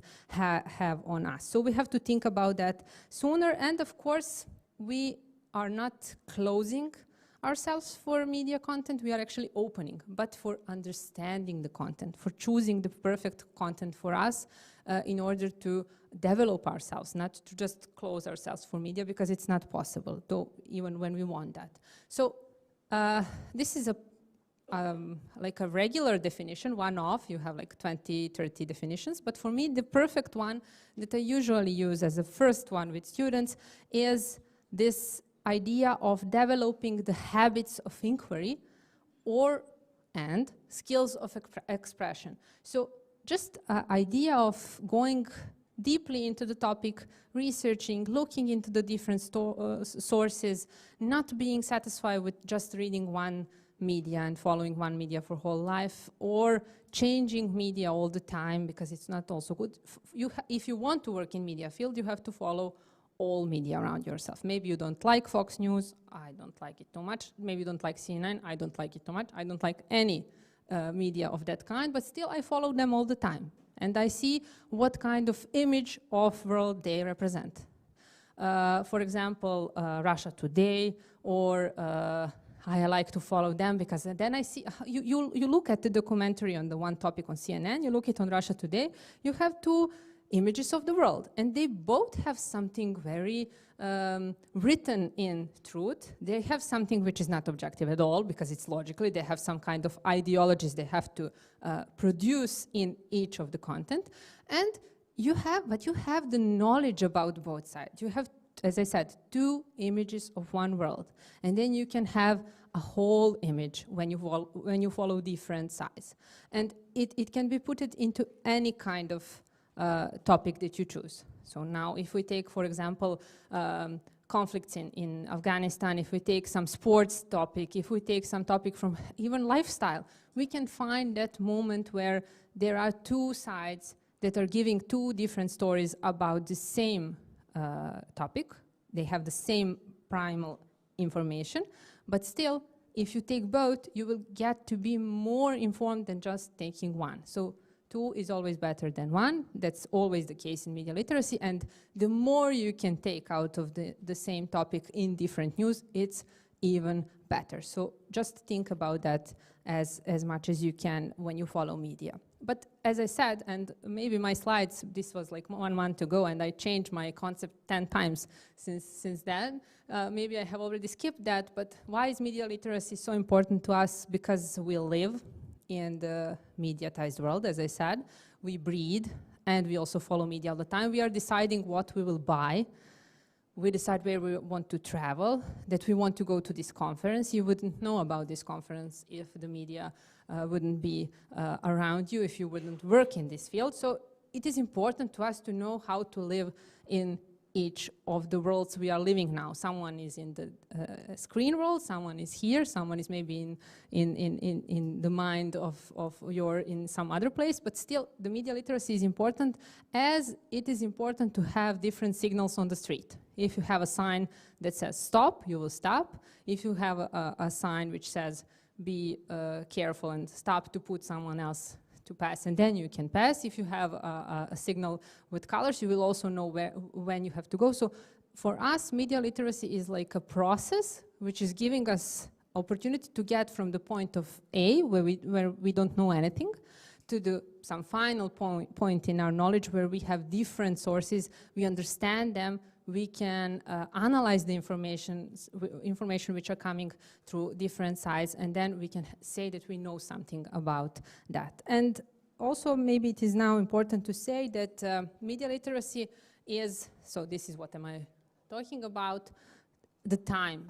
The matter of time is always a key word here, because as I said, no fear, looking for trust, and thinking about the time. How much time am I spending using media? As you can see, this is as of January 2021, so the COVID age is on for almost a year. Time spent using internet, all devices in internet users, there were like, I'm not sure, it's not written here, but it's almost 10,000 users aged 16 to 64. They are using internet for 6 hours, not 6, 7 hours per day. That's a lot. It's almost one working day. So we have to think about then what kind of content are they seeing there, how they understand it, what kind of influence that content has on their lives, and of course what will they do in the other part of their time when they are not online and are influenced by this 7 hours. Most of them are probably gamers, but still, I'm not sure. So we have to be very friendly oriented to media literacy and to take all the theories, ideas, concepts. I would be glad to leave you my contact, and if you have some kind of, how can I say, wish, or if you are involved into the research, to have as much as possible data in the research moment. So if you don't follow that, if you take, as my professor, one book and follow it all the time, you will be in a problem. So the idea is to just develop that field in not just in theoretical framework, but also in the research. And to be able to do that, we have to think, of course, about the critical thinking. We had few times mentioned critical thinking, and I really like it, but critical thinking sometimes can become as like, I don't know, little black dress or some kind of, we all think that we have it, but it's not the perfect one. So it's really difficult to develop a true critical thinking, and that's the reason why we also have to think about that in the earliest possible age, because the sooner we get the tools for critical thinking, the idea that critical thinking actually exists, it will be better. For me, critical thinking came in the end of high school, at the beginning of the college, because of the very contemporary postmodern college where I went. So when you get to read Saussure and to follow different, for example, Foucault's text, and to be completely related to postmodern world, you have to really develop critical thinking very fast. But if someone goes to, as we said, natural sciences, business, IT college, it is not so much oriented to critical thinking. So we have to think about putting critical thinking and openness in that particular field a little bit earlier. So we have to question different ideas all the time. And the society doesn't give us that opportunity. If I put you in a gaming room, give you only social network, you will maybe question some ideas. For example, should I get vaccinated or not? And I'm not like a scientist in that field to say yes or no to anyone, but a lot of people think that they are after 5 minutes on Google. So it's not good to have that kind of questioning ideas. I'm not speaking about that. No, but to take different concepts, for example, from media literacy, and to see which one you can really put in charge in your own life. Which will be your recipe for following media. That's one step in critical media. Except of that, of course, is not to take anything for granted, because you have to think about, as we said, you were mentioning context, different angles of the story, which context is behind something. And then with that few steps, you can actually develop different view of media content than just having some kind of taking things for, not just for granted. It's not even nice to say that in some academical framework, but still, you don't have to believe in everything you read, but you cannot also say, oh, this is not truth because I have critical thinking. I mean, it's not okay, because critical thinking is actually oriented to giving some kind of wider image about some specific topic and then having opportunity to argument that. That's why the argumentation, any kind of discussion is very important, because there is no one truth. I mean, we want to have objective information given, which is telling us something that can be truth, but still there is no one truth. And we know that when we follow media.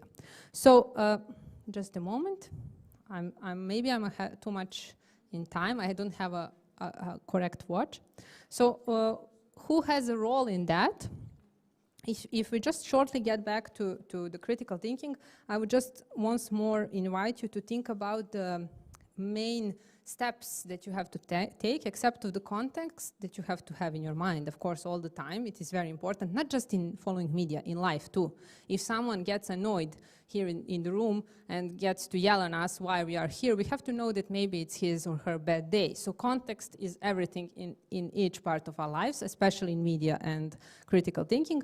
But still we have to think, as I said, about the analysis of the information, interpretation, so what kind of interpretation is coming, or how can we interpret some kind of message. It is also related to our everyday life, or if you are a journalist in writing media. When you write some news, you have to be aware what kind of interpretation can be happened from the other side. How will someone understand my message? That's also part of the critical thinking concept.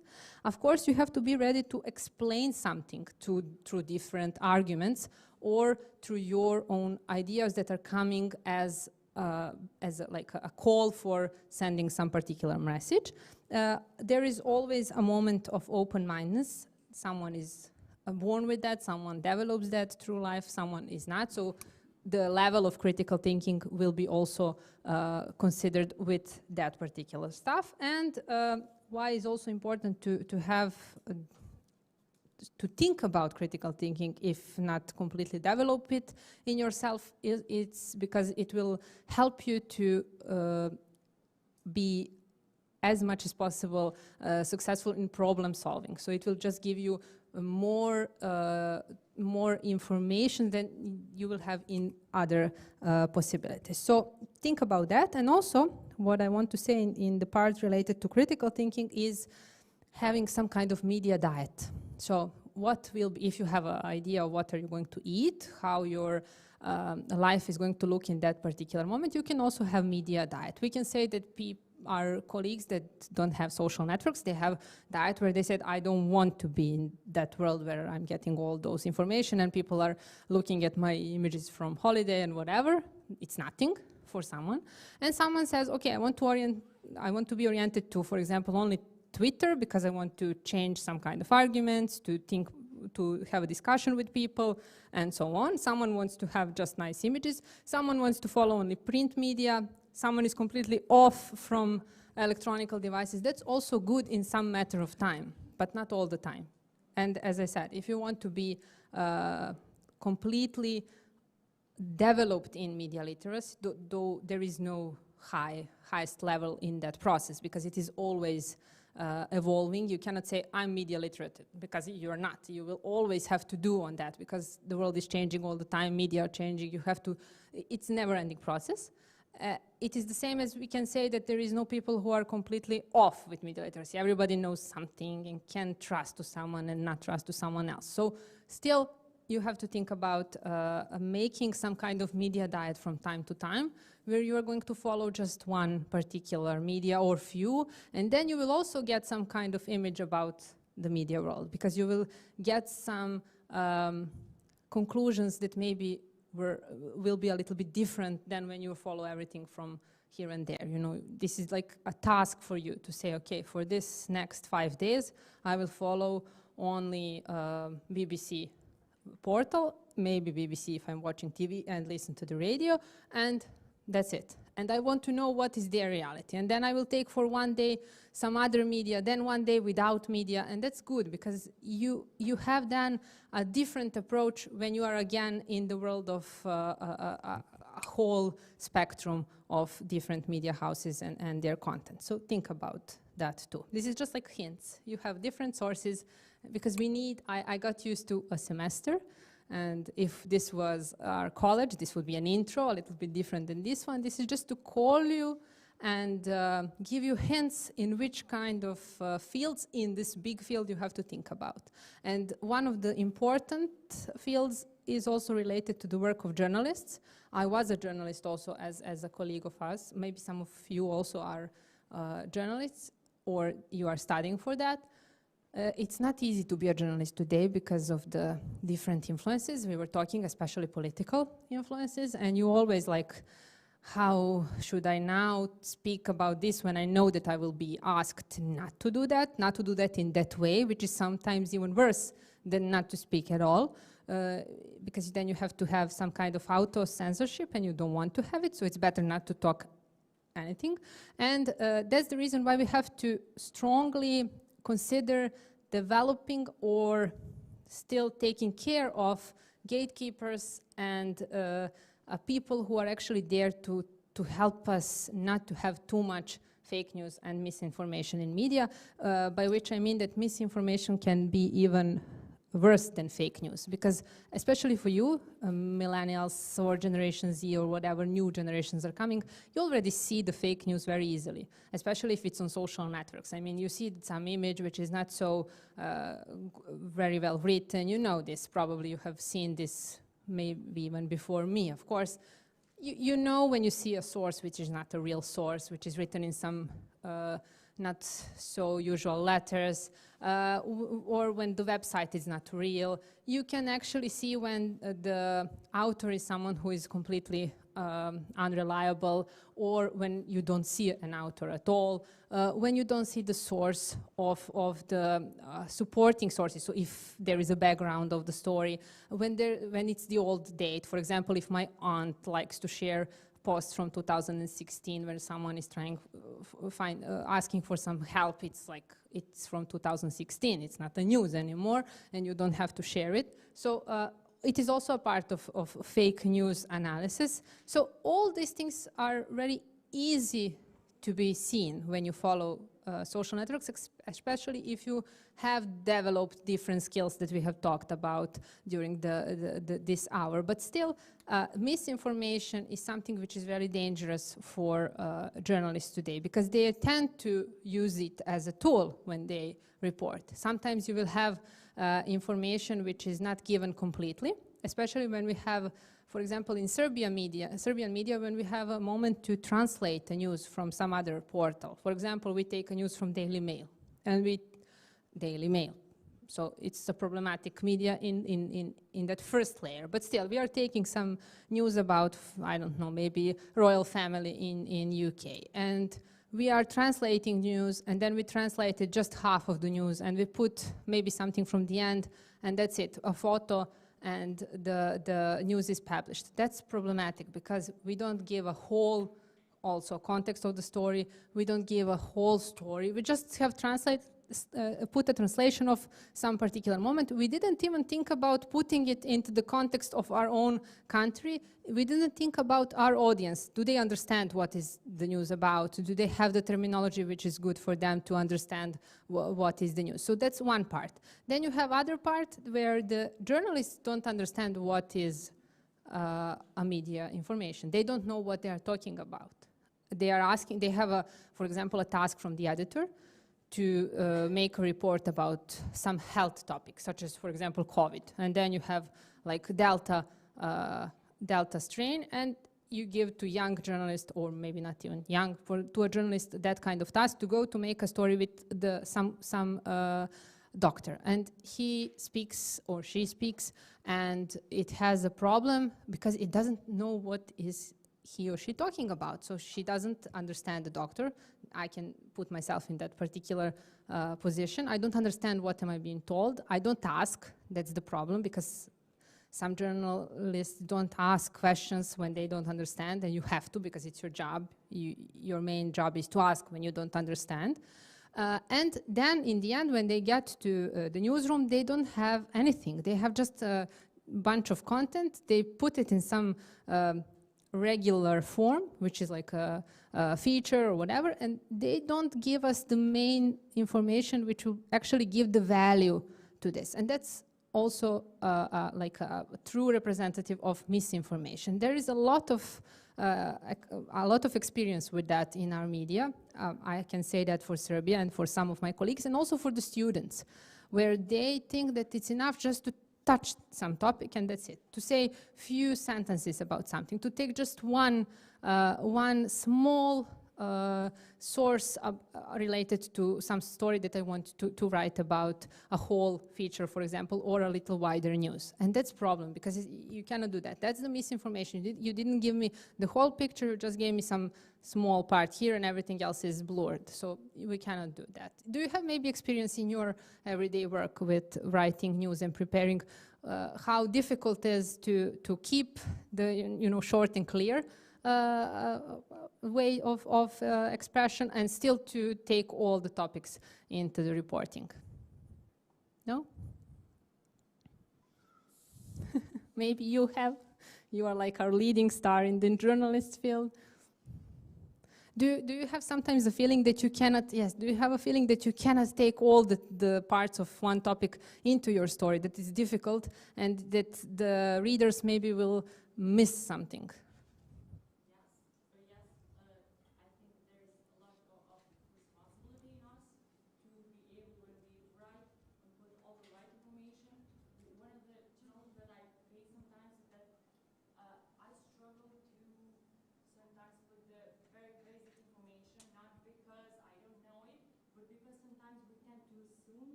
Great, thank you. This is like the real approach to journalistic work. So you have to really be strict with that and not to give any editor an option to make that not being able in your everyday work, because that's the point. We cannot assume anything except that we have to give all needed information in our main news or main information. So that's the main point. Thank you for that. This is really great explanation of what is the role of any journalist, and of course the editor as a gatekeeper of the information to the main gatekeeper, because the editor is the one who says this will go on and this will stay off. And that's the main tool to really fight with misinformation.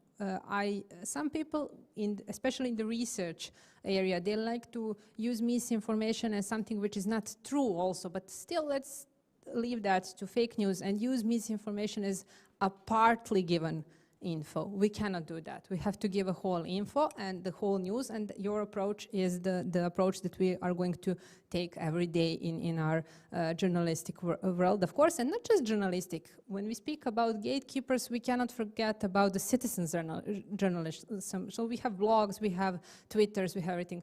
People tend to misinform other people and society and their followers a lot in social networks. And how to fight that? I mean, social networks are trying to do that, to give some kind of sanctions to that, to sometimes delete the content or to write this is not a content you can trust or whatever, especially now with COVID. So there are some tools that they are developing, some approaches, but still we have to think about when we are also addressing to someone or to all of our followers and friends on social networks, what information are we giving? It has to be the same approach that you are doing in your professional media work. Yes? Just following on from that, also, like the way that we deliver information, especially in online spaces, has an incredible impact on how people consume it. Yes. Because, like, another one of the pressures that journalists face, especially in the newsroom, is, like, word count, having to pay attention to that. Because with the majority of people actually consuming information in online spaces, like the attention economy comes into play. Most people are going to, like, their attention span is going to max out at like 1,200 to 1,500 words. And anything shorter than 800 words is barely an article at all.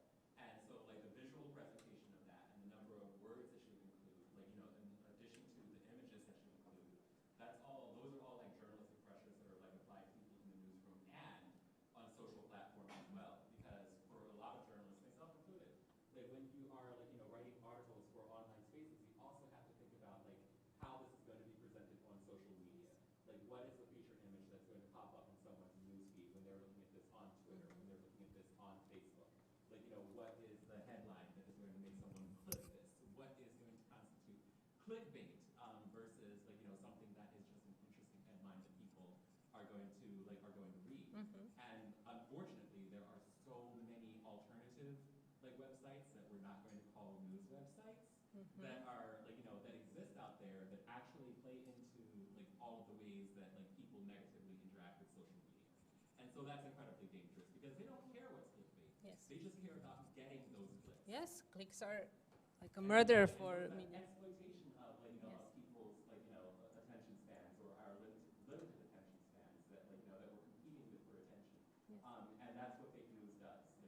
Like, it really undermines the fundamental trust that people have in like, in legitimate journalism because it preys on entertainment and what's going to make people feel something negatively because it's driven by so much like, negative emotion. Yes, you are completely, of course, not, I cannot say right, but this is a very good point because that's actually our everyday life. Because when I say we are all the time under all kinds of information, they are mostly clickbaits and they are made in order for us to click. And it's really difficult when you are aware of that and you are still clicking it because sometimes it just asks you to go and to see what is behind. And there is nothing actually important or time valued behind that. So what I'm thinking now is about one research. It was conducted in Serbia.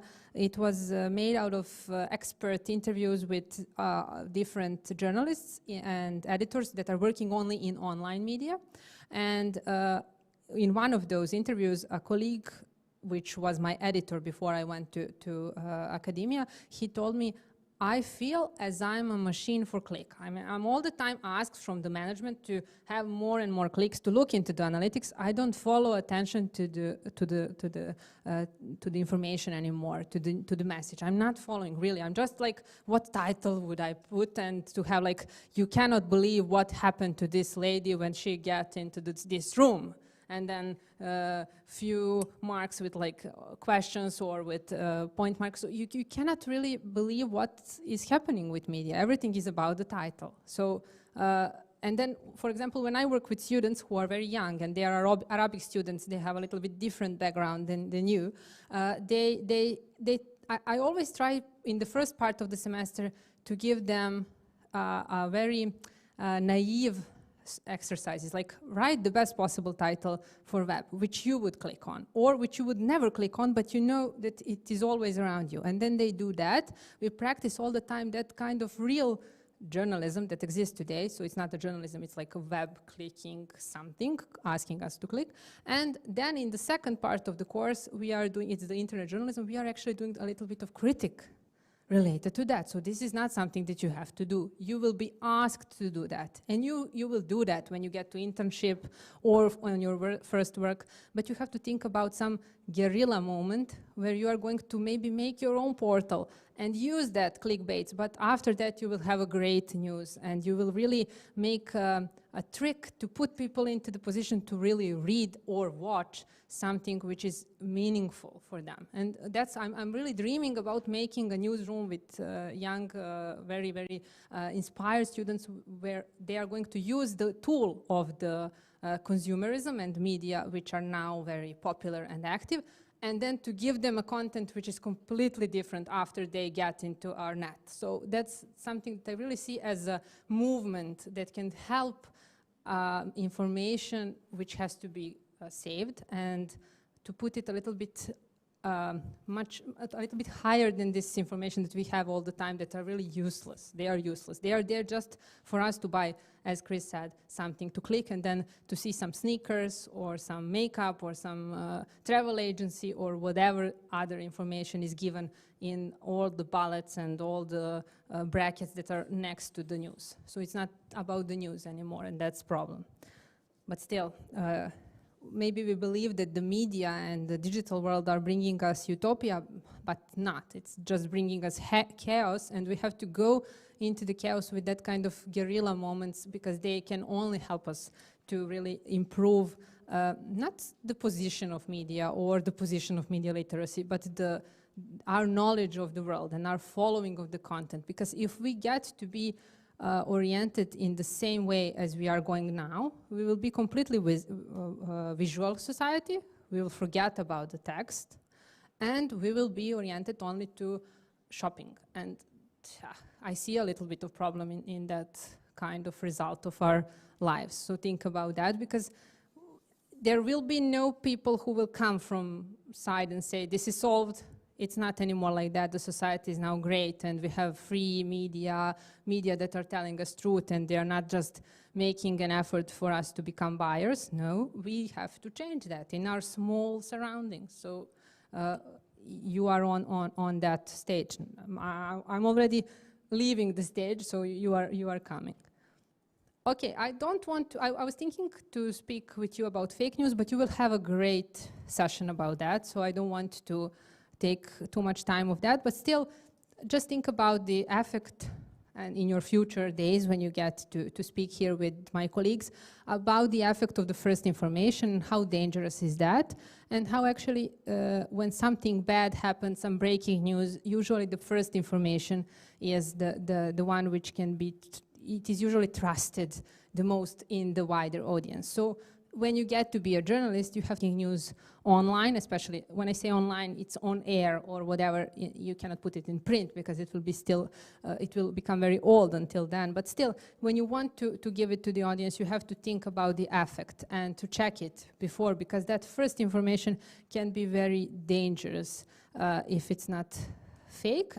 And especially if you hadn't had a purpose to make fun with someone and to just put fake news on as a own fun or some kind of misinformation, but still think about the topic, maybe even research it a little, because it will be then interesting for you to use it in the session that is ahead. So that's related to the fake news. You can find a lot of these infographics, and infographics are great for young generations. They like, you have image, you have short but very very important information given in this text part, so you can really use them if you are a visual type to remember a lot of stuff, especially related to media, of course, because it is our field. What is actually also important is related to the social responsibility of media, and that's what I have just touched in this part of the session, because we cannot do this without media. And I'm not sure how and which media are really completely open for media literacy, because if we give them the power to develop media literacy concepts and to maybe train us for media literacy, we will be in problem, because they are giving us information, they are selling us goods, they are the owners of media. They cannot have really good intentions in having us completely literate. So think about where is the end of social responsibility in media, and where is their need or wish or goal to still have some kind of control under what we are thinking that media literacy is. So we cannot just leave them to be the leaders of this process. We can ask them to be partners, we have to, especially the first layer, journalists and editors, but for the owners of media, we have to think what is their motivation to be included in this, and it is always under the shield of social responsibility, of course. This is a little bit of criticism, but I am fond of criticism more than just having that media are great and we have to have them in our lives. So don't forget that you are actually in a matter of continuum. So as I said before, you cannot get to the last level of media literacy. It doesn't exist. You will always be on that path of developing. And of course, you cannot think about it as putting yourself in some particular category. So like I'm in the box of media literacy and you are not. It's not. It's everywhere around us. We just have to think a lot. We have to develop different approaches that can be just our own approaches. You know, we have to just be open to, as you said, you all gave great examples. What is the purpose of the messages I'm getting? What is the message? Who is sending that message? Who is behind that?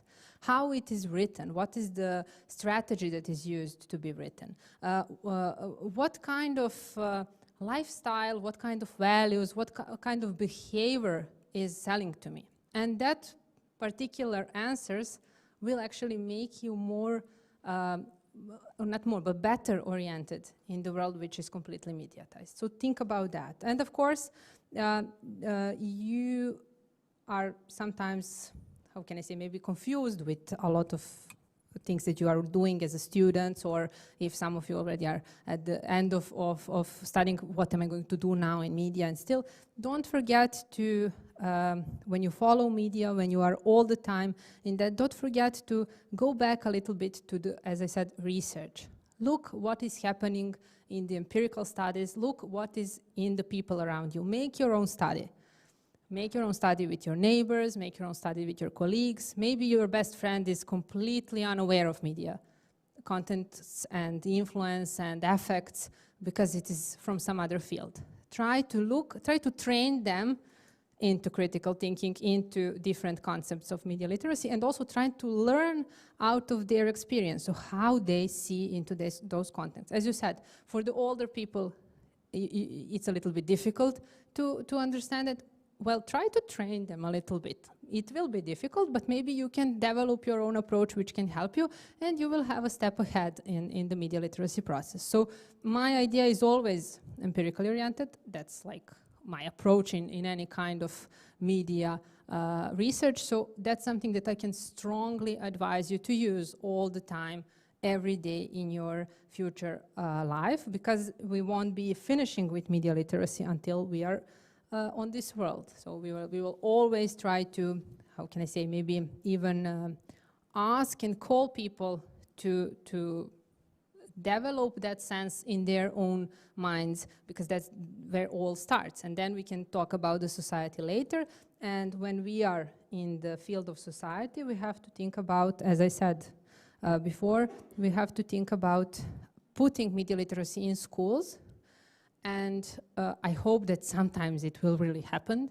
I don't know who will make a curricula for that and how it will look like, but I think it is better to have it than not have it at all. So then the teachers and other people with different trainings, with different intros into that topic can maybe develop their own approaches with their students, but still we have to have that as one of the main subjects. Because, okay, you will know how to write, you will know how to make some kind of algebra, you will know different information about nature, society, and so on. But how will you live in the world which is completely developed by media? The whole our lives are developed by media. How? By using maps to get somewhere, by using different information to find out more about the world, to decide, as I said before, what will I buy, how would I look like, and so on. So we have to tell young people how actually their lives are going to develop if they take everything as it is given in media. And we can do that. If they are capable to play games and to use social networks in that age, they are also capable to understand what is the influence of that. You just have to have like a good tool to show them, and the good way. So why is that important? Because as you can see, this is the data from January 2020. It was probably the last January we had, which was so good, before the other January, which was like, oh my God, this is still going on, because we were thinking that in January 2021 the world will look a little bit different than it was in this year. So as you can see, we have here data about our population, so 7.75 million, and look at this, for example, internet users, 4.54, so 59% of penetration. And look at the year after. So, okay, COVID had an impact on putting us online, but still, the population is not so much changed. But look how fast is the relation with the growing of internet users, and especially look at the active social media users. Here, 1 year ahead, you have 3.80 billion, and then you have 4.20. It's a lot. Of course, COVID for sure had an influence. We can take it as an explanation, because people, when they were at home, some people were alone, they wanted to have some kind of content, so they went to social networks, some of them. But still, it's very alarming to know how we are moving to digital world, and a lot of us is still not aware of the influence of that world on ourselves and our minds and bodies too. So think about that. That's the reason why we have to really develop not just the concepts that you already know in media literacy, but maybe to think about some new ones. And that's what is your job actually in the near future. And then for later we will see if there is no COVID 337 that will completely stuck us in our homes, and maybe we will just think about how to make another Zoom meeting in day. So that's what I had to tell you today. So thank you. If you have any questions, I don't know how much time we have, but I'm here. Okay? I just have something to add up. Yes? Just adding up to the point you mentioned earlier, which is amazing regarding the kids and the exposure they have in a very early age. Because for me personally, it's a concern, because we're building our next society, so I don't know how our next generation will be. So maybe as adding a subject of media literacy in a very early stage for kids to learn, not only how to create the content itself, maybe how to consume the amount of information they're receiving on a daily basis, and the exposure they have from different channels, different content. There's no limit to the information they're consuming on a daily basis. And the sad thing is the parents who are giving the phone or the technology to their kids in an early stage in a silver plate. So there's no control, and they're exposed to too much information. No one knows if it's true, if it's false, what kind of information they're consuming. So maybe we have like a subject on schools. They added to the education system and how to consume the information, how to digest the amount of information they're receiving, and how to distinguish the truth from the false information they're receiving. That's it. Thank you for that comment, because it is also important to think about not just kids, of course, but who are they living with, what is their surrounding. So not just kids, but parents too, and teachers in schools, in nurseries, in kindergartens, whatever levels do we see that. So we need like a reform of the understanding of media, and it is very difficult because the role of how can I say, guardians of any child. So we all were children sometimes. Our grandparents, parents, teachers, neighbors, they had influence on us.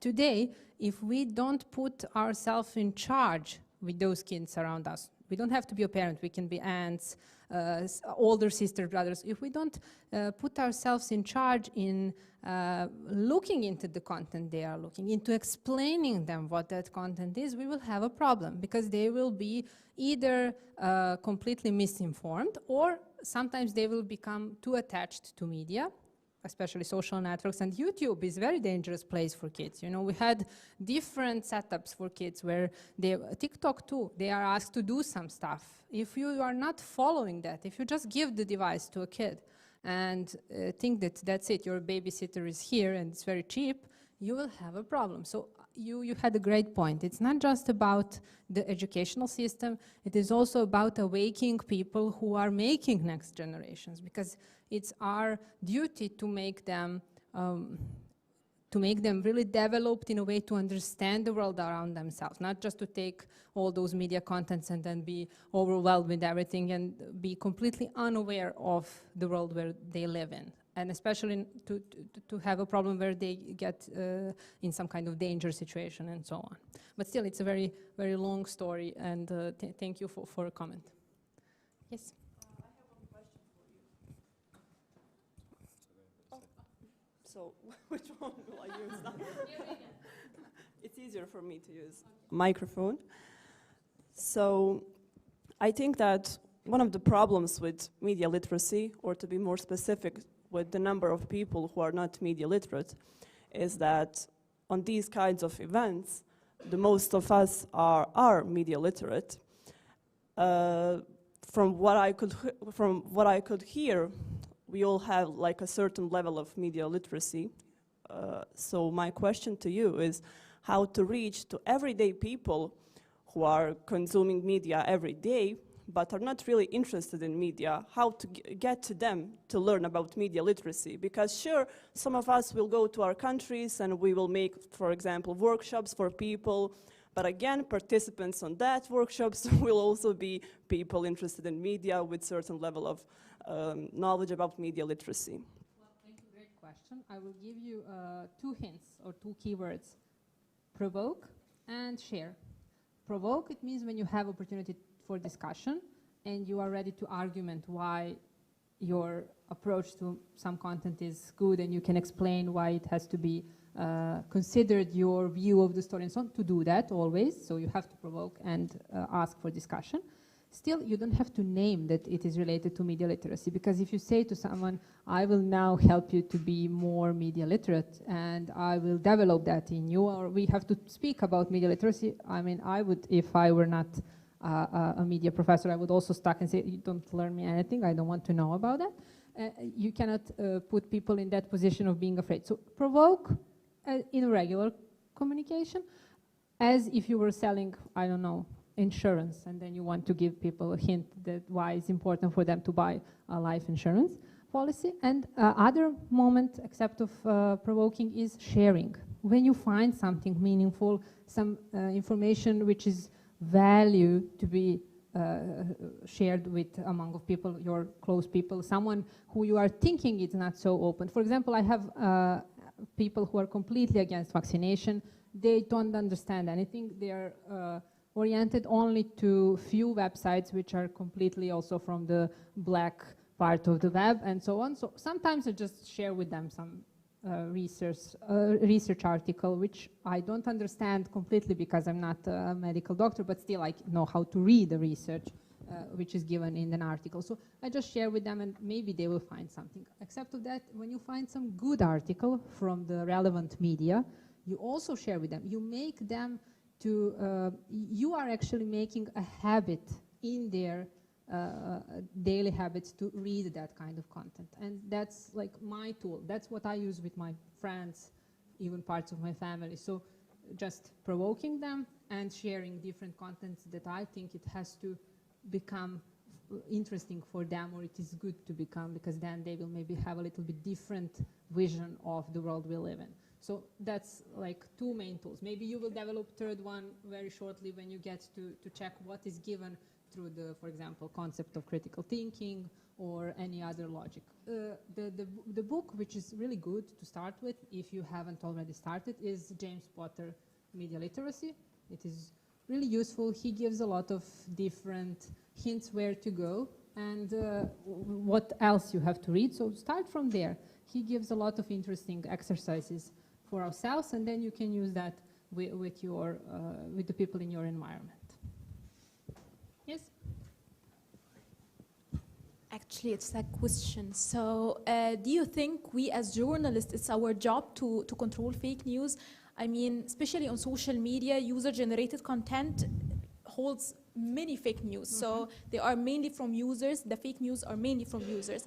But do you think we as journalists, should we control this, or it's not our job? Simply Facebook should control this. There must be policies, international policies, or even governmental policies. Facebook should, or social media in general, should establish their own policies just to control fake news. It's not our job. It's not your job to control it. So yes, even the word control is a little bit, when you say media control, it's like we don't control media, never, ever. So you cannot control it, but your job, if you decide to be a journalist, is to be very aware of all fake news possibilities around you and to make a strong research before you put fake news in your own report. And maybe some colleagues with a little bit more experience can help you with that. It happens, especially in online world where you have to think about whole equipment except of the news. So image, title, hashtags, timing, whatever. It happens that your colleague sends you a link with fake news. It says, oh, look what happened in, I don't know, it's a terrorist attack here and there, probably in Brussels. You have to check that. And then you just put it online and you don't check the source. You don't check. That's the reason why you have this always printed, for example, in your newsroom.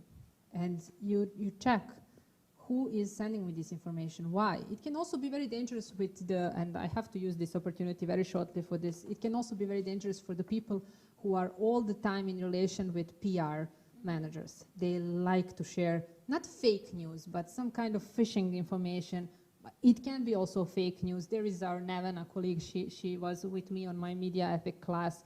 They can send you an information, for example, about some other company which is fake news. And because of your long-lasting relationship, because of your good cooperation, you will not read carefully the news, and you will just put it online, especially in digital world, and you will have a big problem, crisis situation and so on. Not to go too much into the example, but always be aware, always read carefully, look into the sources, believe your own gut, so you have to think about what is your stomach telling you about this, should I really go? Try and ask advice from your editor and other colleagues, and then it is better even not to be first with publishing some news and not to be even the only one when we are speaking about being first, but to make yourself a big problem, because it really can ruin your career. So you're not in charge to control fake news, especially not on social networks. You can just not share it on your personal profile because you see it's a fake news. Or you can say fake news, not like Trump for CNN, but For example, if you see the fake news, which is shared by your aunts, neighbors, sisters, brothers, whatever, just share too and say, this is fake news. And even if you have a source that proves it is a fake news, like true information or checked information or whatever, you can use that too. That's what you can do on networks. And as a journalist, you just have to not publish fake news because you will check them. That's it. Thank you. Actually, I have another thought regarding the statistics you offered or you showed us between 2019, I think, and this year, so 2020. I'm not quite sure the years. Yeah, and the change in the active social media users. You said it's because of social, so they need the social contact or something like that. Or do you think because of the information that was spread on social media? Maybe too. Yes. Yeah. You are right. Maybe they just needed a source for what is happening around us. When will this end and so on? Faster, Yes. I think so. This might be also a reason. I don't know. This is just a thought. It can be. For us, it will be like a hypothesis. If we would sit and make a research about that, if we would now just have an opportunity to talk with the people who became social network users in between two genres, then we will use that as a hypothesis. Why did they came here? So, but still, you are right. They came for some kind of information, and they must be related to the actual health situation. Maybe yes, maybe not. Still, the number is quite rising, so we see that there is something happening. Thank you very much. Thank you. And just to say in the end, you are very active and very profound group, which is great. So I had a really anxiety after your presentations to have a class, because my students are usually sleepy and they just, we have a 10% of students who are always like you, but the others are like, when we are going, I have to put something on TikTok. So thank you for this. This was really great experience. If this were one class in the college, I think it would be great to have you as a team. Thank you very much.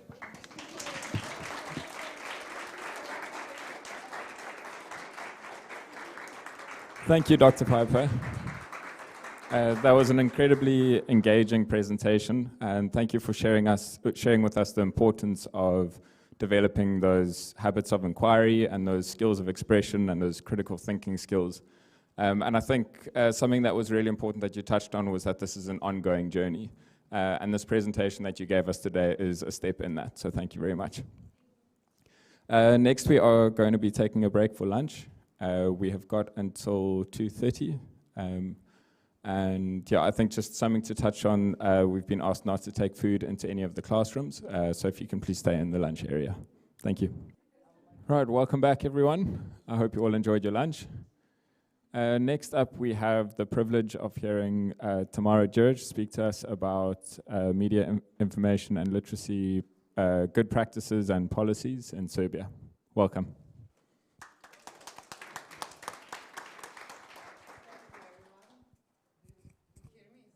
Is it on?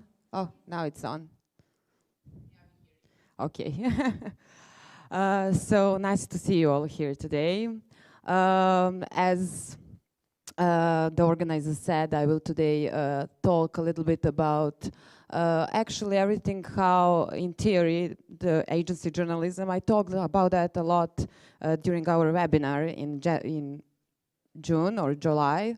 And now I'm going to show you how it all looks in practice. I work in Tanjug News Agency. That's the biggest news agency in Serbia. And I worked there for 7 years. So now I work as a distributor, which basically means a coordinator of the shift. That means like I'm organizing everything that is happening in our media. I'm trying to follow what my journalists do, how they report from the field. I report from the field. I try to report from all around the world. I try to follow all foreign and domestic media and basically organize everything that is happening in our news agency. So as organizers ask me to do, I'm here today to share with you my experiences, to see how working in agency journalism actually looks. So, just to catch up with this. To explain you that, I will not go a lot into theory, but I just have to explain first what is a news agency, because a lot of people who even follow the media don't know what is the purpose of a news agency. This is the definition I think I found online or somewhere. It's an organization that gathers, writes, and distributes news to newspapers, periodicals, radio and television broadcasters, government agencies, and other users.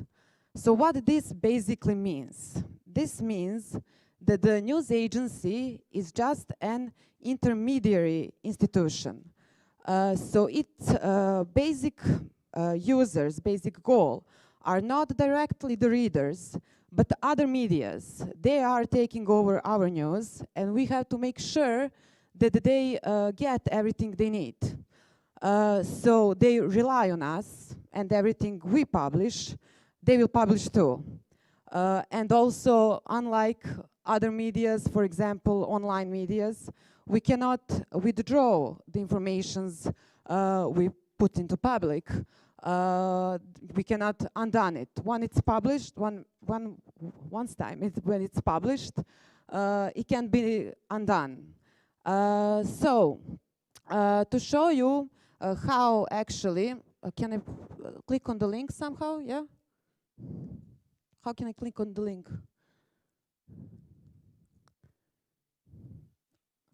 Because I don't have a mouse here.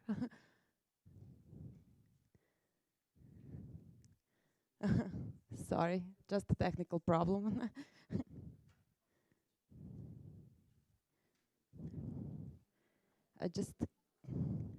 There's just one link. Can you go to Tanjug? May I? Yes?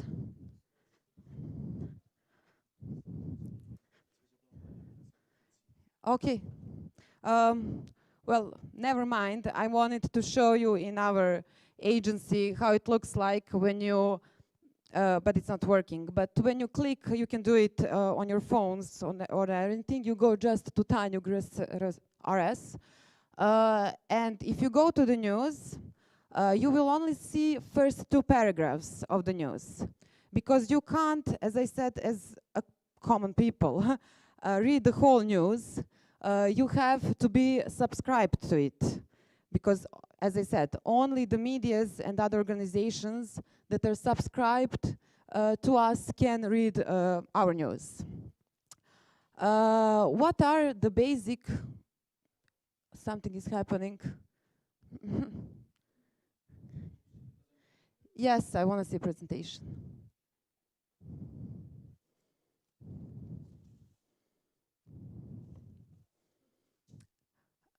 Okay, so these are the basic characteristics of news agency style. Speed, the most important one today, because there is like a big race between media to be the first. And it's actually really hard, because while being the first, you have to be accurate, you have to be clear, and you have to be precise. So you have to follow all these rules to make a good news. I put here also the significance of the word today. There is no yesterday in news agency. If something happened yesterday, that's not the news. A journalist in news agency is reporting from the event while it still lasts or as soon as it is over. So you will find yourself, if maybe some of you already works in news agency or some media, but you will find yourself reporting from the event while it still lasts. And I will try to give you an example. If you imagine we are here all today, that you are at a big conference, there are like bunch of people, there are like dozens of speakers, and it lasts for 2 days or it lasts for 5 days. And what do we do in such cases? One journalist can follow all of that because there are a lot of speakers, especially if you have some really important speakers, such as maybe President of Serbia. So we then sent at least 2 journalists to cover that event. So I would like to show you how would something like that look. and I need a volunteer. And I need just a volunteer just to read something. It's a short text in English. Yeah, please come. So you're our president now. Hello, Mr. President. How are you? Nice to meet you. So what's your name? Oh, thank you. What's your name? Reggio. Our president is Reggio. President of Serbia is called Reggio today, just to know. Oh, it can be Alexander, okay. I like it more when it's Reggio. So, I need you just to read this. This is a short text. You're pretending you're, can he get the microphone?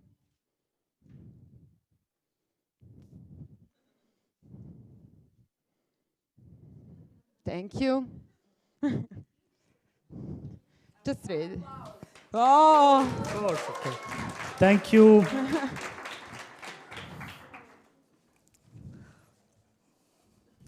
Dear friends, ladies and gentlemen, thank you for having me. When we gathered here last year, I promised you that Serbia will get over coronavirus crisis. First of all, I would like to thank to our Russian friends who are here with medical equipment, trained staff, and vaccines. Thank you so much.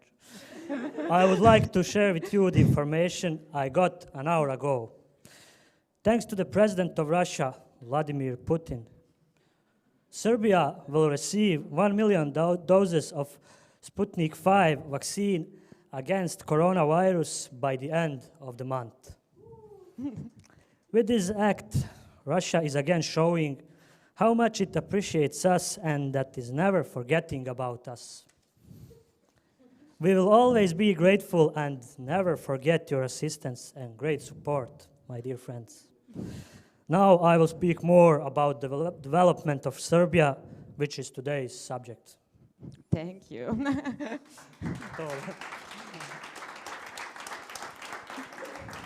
Can I keep this?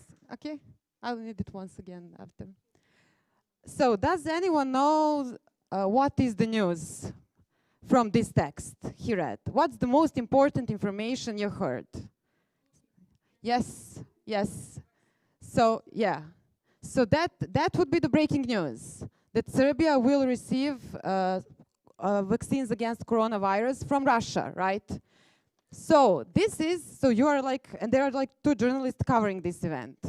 So you as a journalist, one of you, hears that and says to your colleague, okay, this is the breaking news. I have to report this to my newsroom because this impacts a bunch of people who want to get vaccinated. So your colleague then continues to follow what the president will say about the development, and you immediately call your newsroom and report a breaking news. Just that one sentence, which is being given as a breaking news, and then you will, because you have to be the first, so you just have to remember that we always have to be the first, otherwise, like, there is no point of our existence. So you report that, you call your editor, you call whoever you want, or you type them via email, via telephone, and send breaking news. Then you give the short version of the text, just 2 sentences. It has to be at least 2 sentences. And your colleague, in the meantime, continues to follow everything that Vučić will say. He'll maybe say something as important, and he will have to report some breaking news, and then the other journalist is taking over the lead and trying actually to follow the rest, and etc. So you have to switch, you have to make a deal to report about everything that is important. And you can then give longer versions of the text and etc. So that's how we report from like big events and trying to be the first in the meantime. Okay, I said all of this. So these are some breaking news that I just gave you as an example. Biden is the next president of the United States. That's something that you should always report. At the minute it happened, a massive explosion in Beirut, dozens of dead. Serbian President Aleksandar Vučić welcomed Russian President Vladimir Putin in Belgrade. Greetings to all of our Russian friends here. But this was the huge event for us in 2011. And these examples actually lead me to speak with you something more about my experiences during my work in Tanjug news agencies. Such as, and to show you how there are no working hours, actually, when you work in media, not just in news agency, but in the media. Just to find my notes, because I won't know what first to say to you.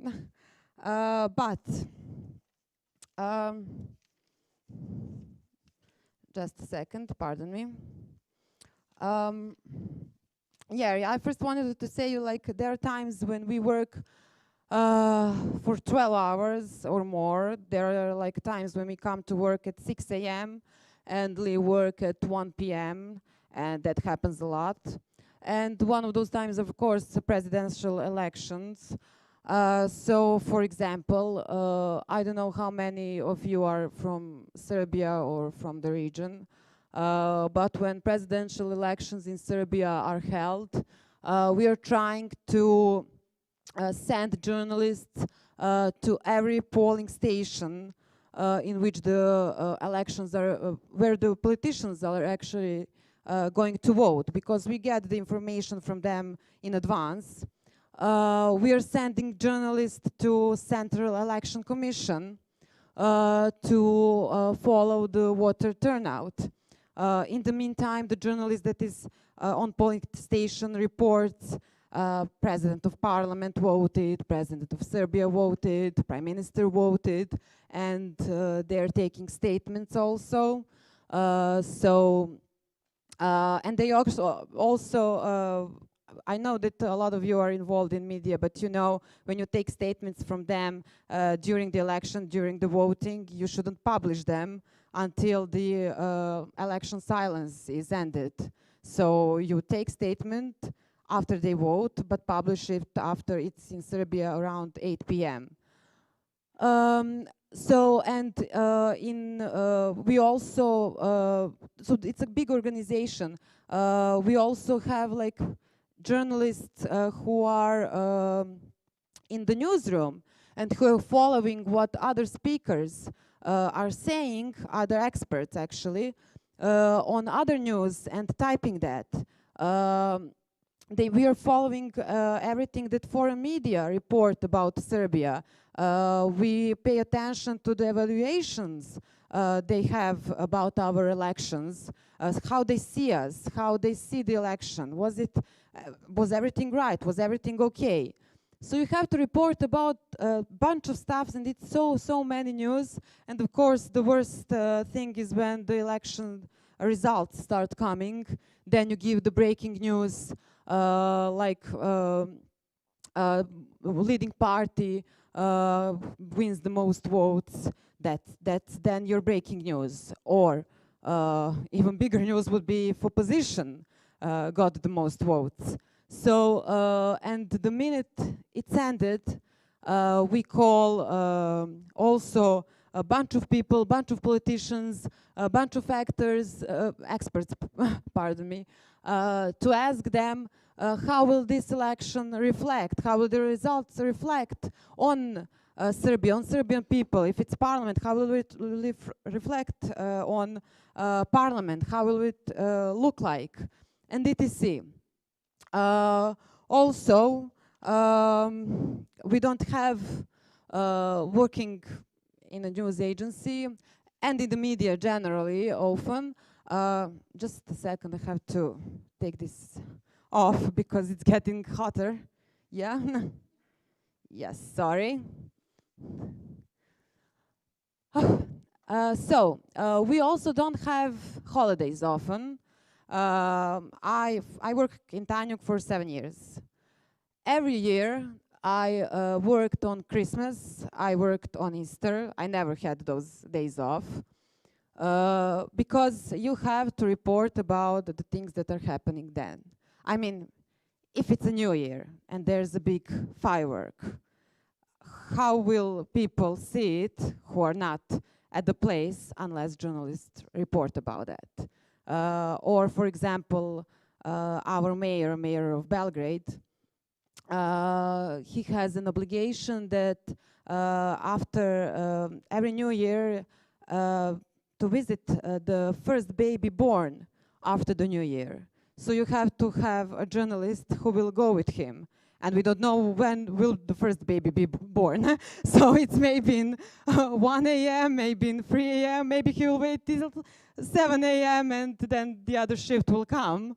But you have to wait for the baby. So yeah, that's every year. That happens a lot. What? I thought someone said something. One of the interesting things that happened to me, but it's actually more related to this topic, you never know what's going to happen. You should always be prepared for everything in media. And of course, it's not always possible. They told me you have to be prepared, but you can't, you don't know that something will happen. I remembered, I was trying to remember as much experiences I had. So I remembered when I was reporting from one news conference. It was not a news conference about security. It was held in Belgrade, and it lasted for 4 days.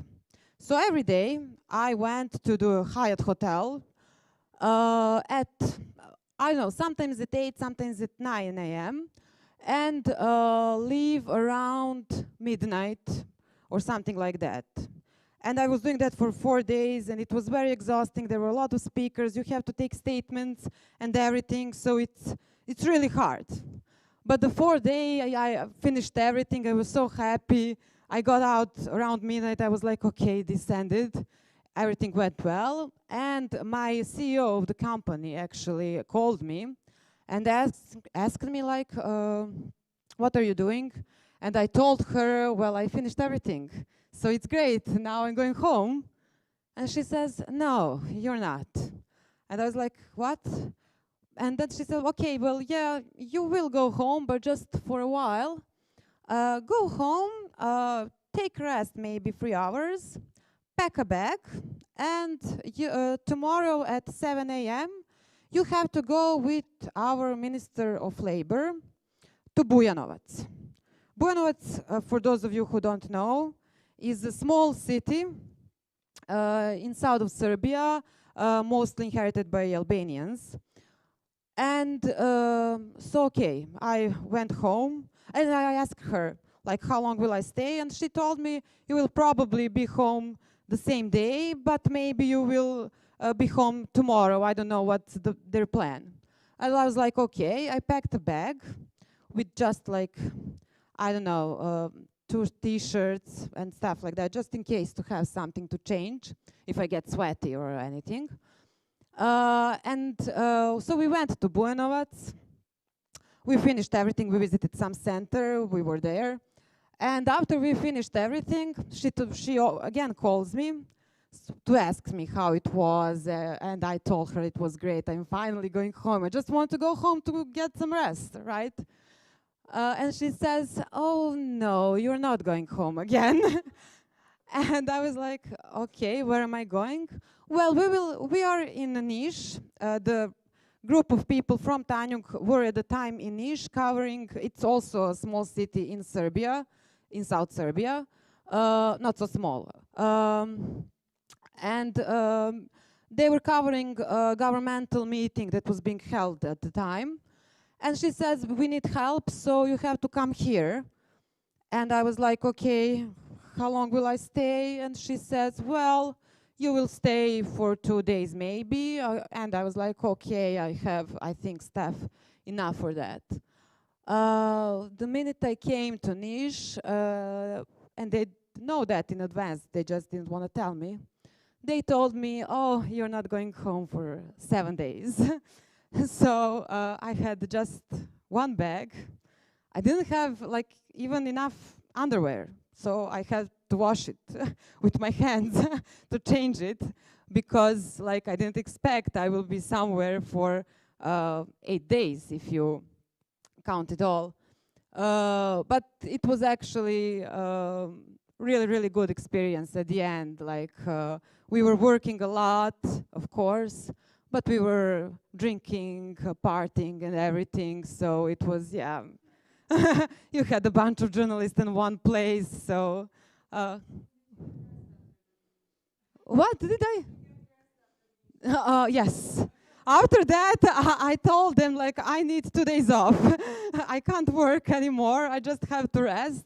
All of us who went to Niš actually got a few days off because it was really exhausting. You were also working like from 7 a.m. to 7 p.m. because they were, the whole government of Serbia was in one place. So you have to cover everything every minister does.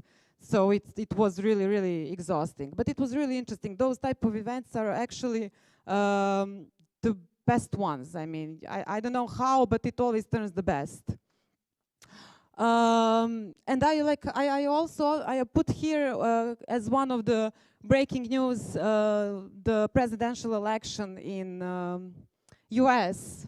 And that also, when I was making this presentation, reminded me when we were following last year the presidential election in United States. We had to get up at 4 a.m. because of the time difference between Serbia and US. So it's, I mean, you have to wake up like around 2 a.m. so you don't even sleep. And I remember my editor coming and with a bunch of energy drinks and coffees and I don't know, snacks, so just to get over it. And we were like trying to follow the presidential elections as we are in Washington, as we are in the White House. So we opened all American sites as CNN and as ABC, CNBC, NBC, and AP, Reuters. Reuters is British. But everything just to cover, to give the news at the same time they are giving, not to be late. We were watching all those televisions and typing while someone is speaking at the conference. And of course, then you give the breaking news. If I think I remember that, I'm not sure, but I think that Trump was in the lead in the beginning. I don't know how many of you guys were following. I know it was in Pennsylvania, but I don't remember in other states how it was. But one of our biggest breaking news was when the results reversed. And then you have like Biden is in the lead now. So you give that, you have to report that the same second if you want to be first. Because you're not just competing with domestic media, you're competing with the world. At least we're trying to be the best. One also thing, unfortunately, that is related to working in the news is that there will always be some unpredictable things that will happen to journalists. So if you go to protest, someone will maybe insult you just because you're a journalist, but just because you're reporting. Or for example, my colleague got beaten last year during the protest only because they saw he has a camera. They didn't know from which media he was, and so they attacked him. But I also wanted to show you how the incident is always the news on an example. And I also need now a volunteer. One volunteer. It won't be scary. The last time it wasn't, right? Yes, thank you. So, you will be the CEO of a software company called, I don't know how you want to call it.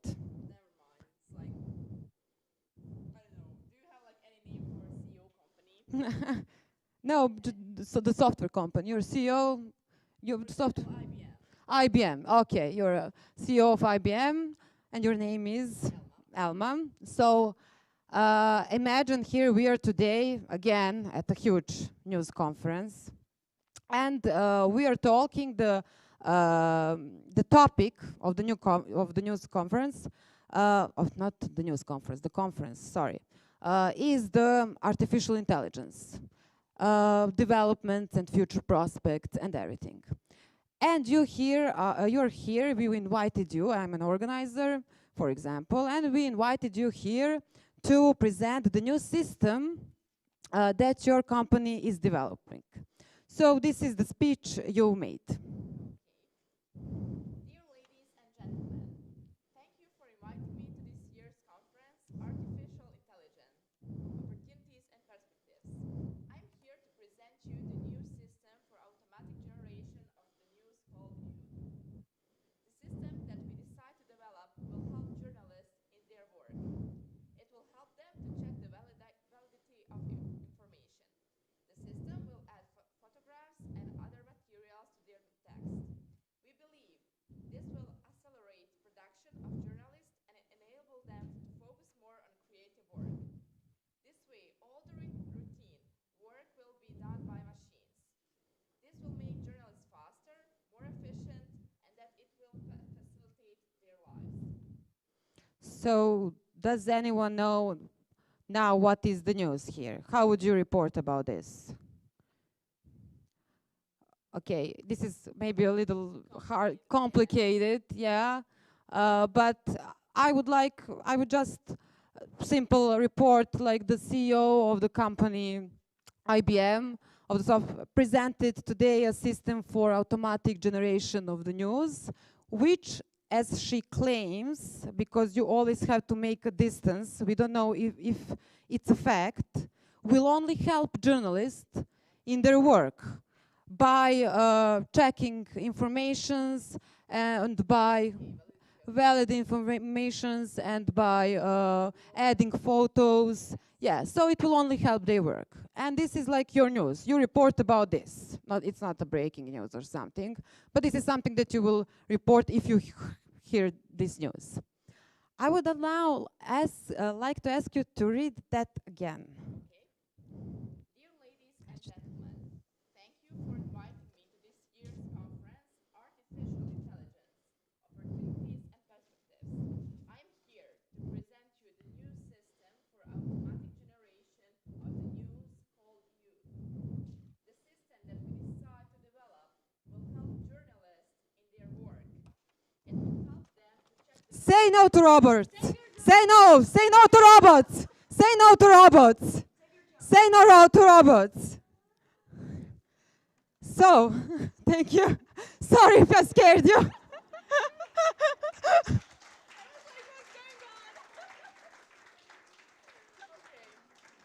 Give me that. Thank you. So, what is the news now? You can't answer that.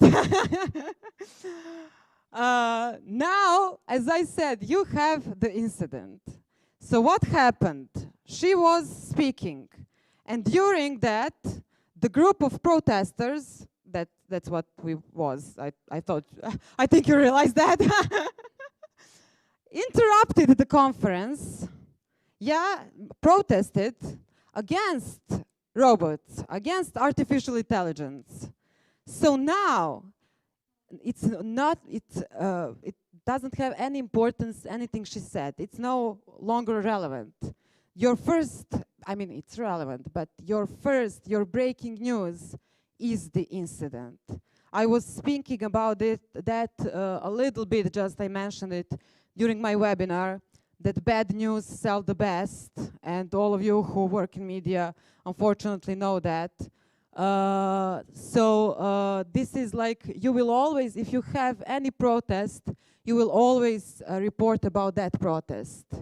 And you can, after that, you can put a sentence like a group of people interrupted today's conference about artificial intelligence. You can ask them, of course, who they are, where they're from. They're from Serbian media, for example. Why are they protesting? Because they think that they will lose their jobs because of the artificial intelligence. And after that, after you make the whole story, you can say what the CEO of the IBM company was actually saying about artificial intelligence, what he claims.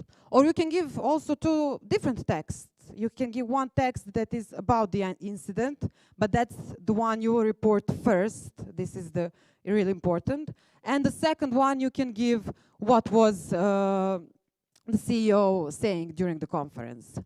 I'm telling you this because I learned this the harder way. Yeah. What? No, I wasn't attacked, fortunately.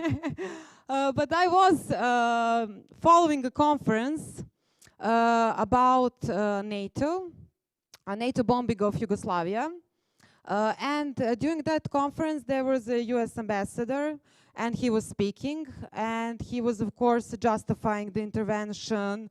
I don't remember now. It was like, I was just working for a couple of months, so I was a beginner, I don't know, so it was 6 years ago probably or more. Then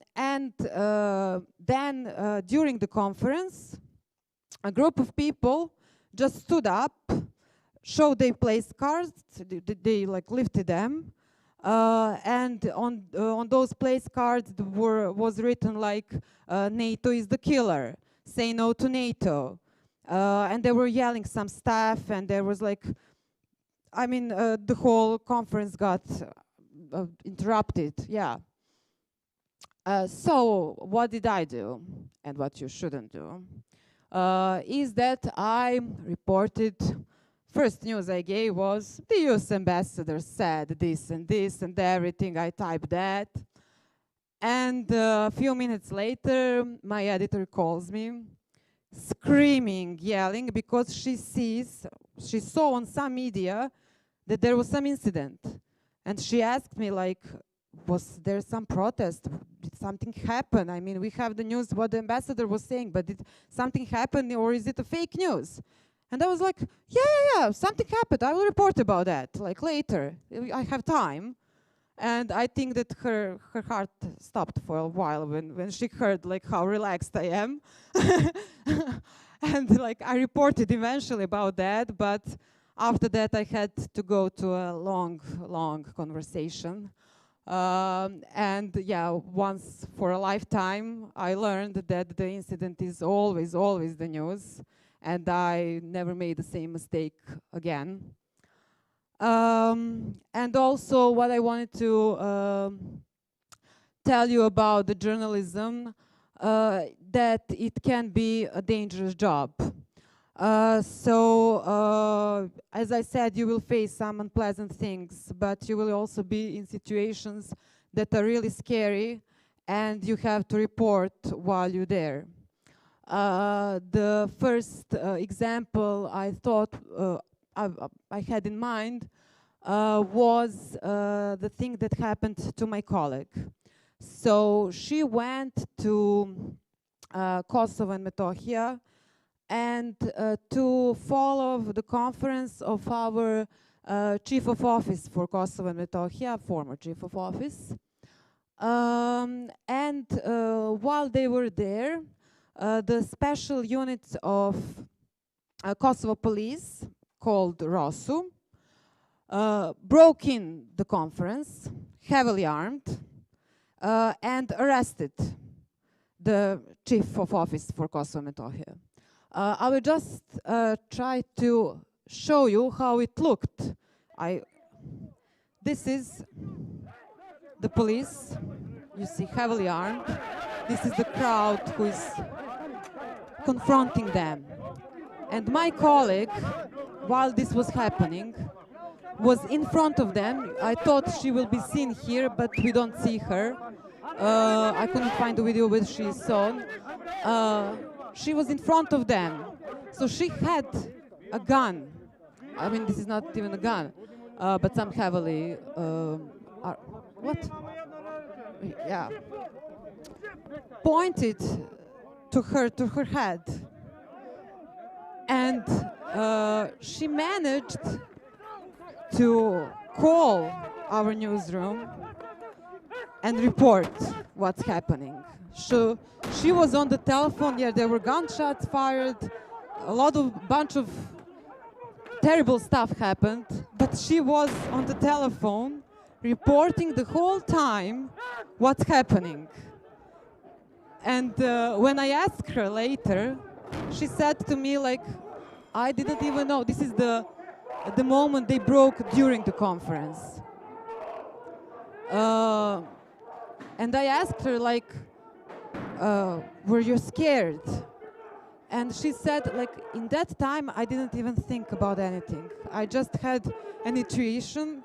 I know I have to call because you're so trained that your first reaction is to call the newsroom and report. And she didn't think about the consequences, about anything. She was just reporting about the whole event.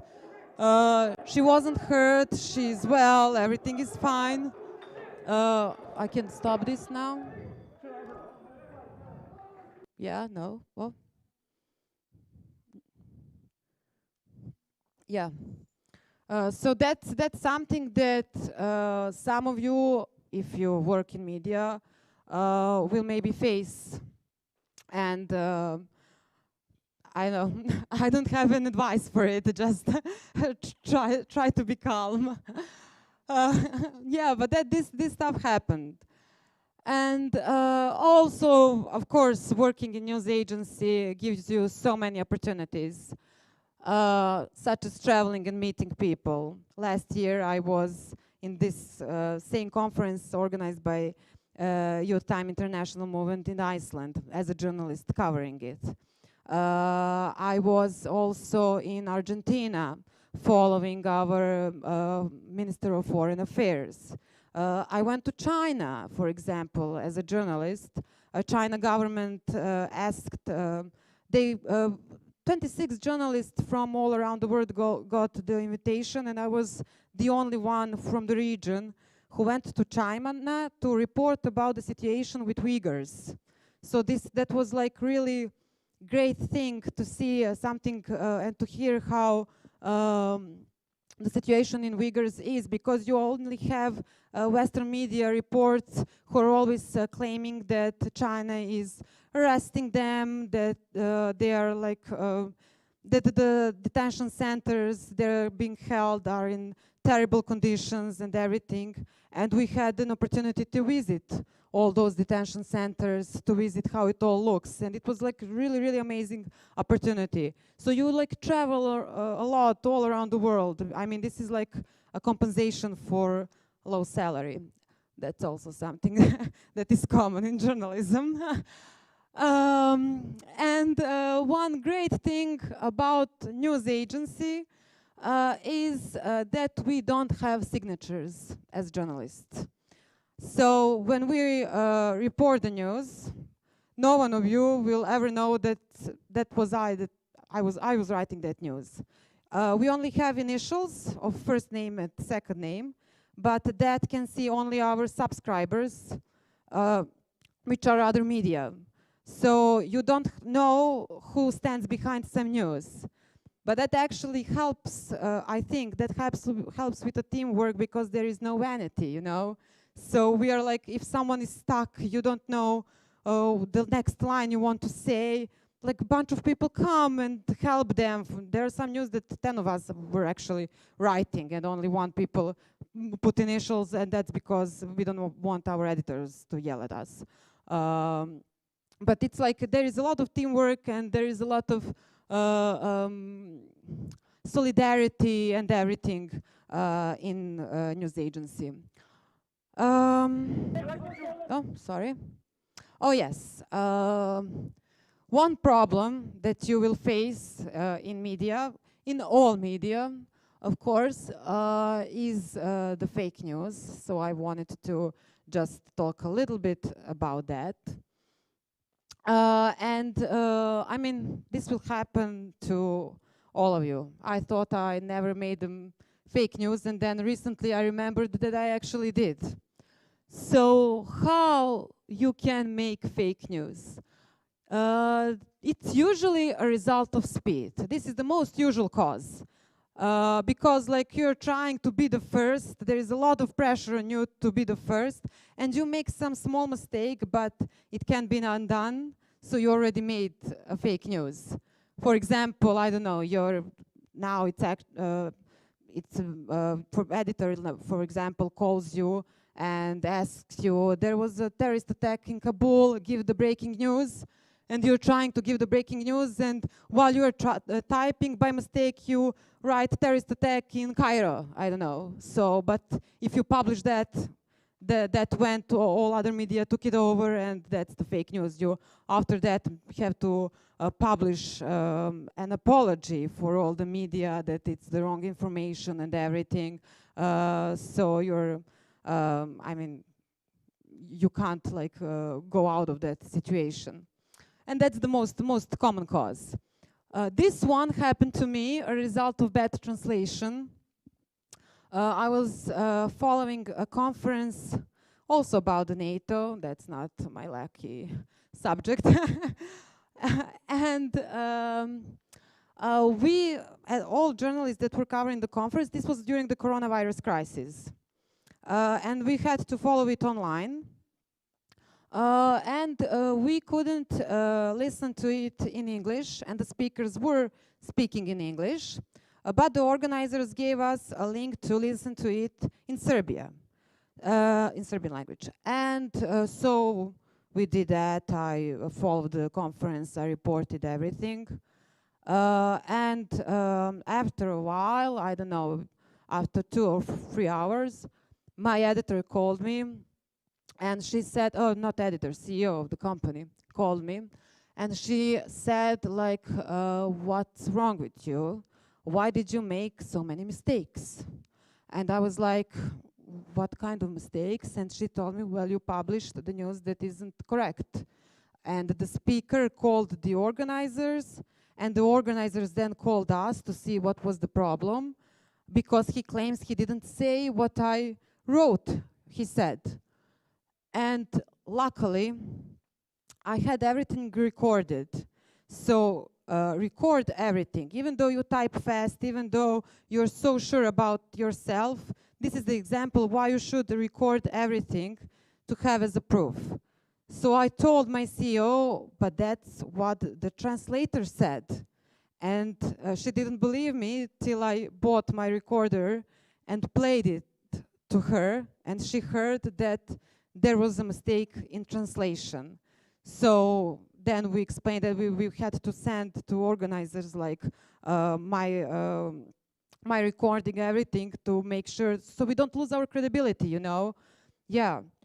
So I don't know what happened to the translator, but that's how I published fake news. I mean, it's maybe not my mistake, but you know, it happens. Not respecting the presumption of innocence. I consider this fake news because a lot of media today, we all see that, mark someone immediately as a killer, even he is only a suspect. So no one is guilty until proven otherwise. Remember that. Someone is always the suspect, not a killer, not a robber, anything, if it's not proven. Not checking, result of not checking or name is sources. This happens also a lot in mass media. We have like this phenomenon today that when one media publishes something, all other media want to take over the news.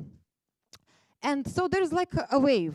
The first one publishes something, the second one takes it over, the third one takes it over, and you have like dozens of media that publish the same news, and no one checked what the first one who reported, checked that information.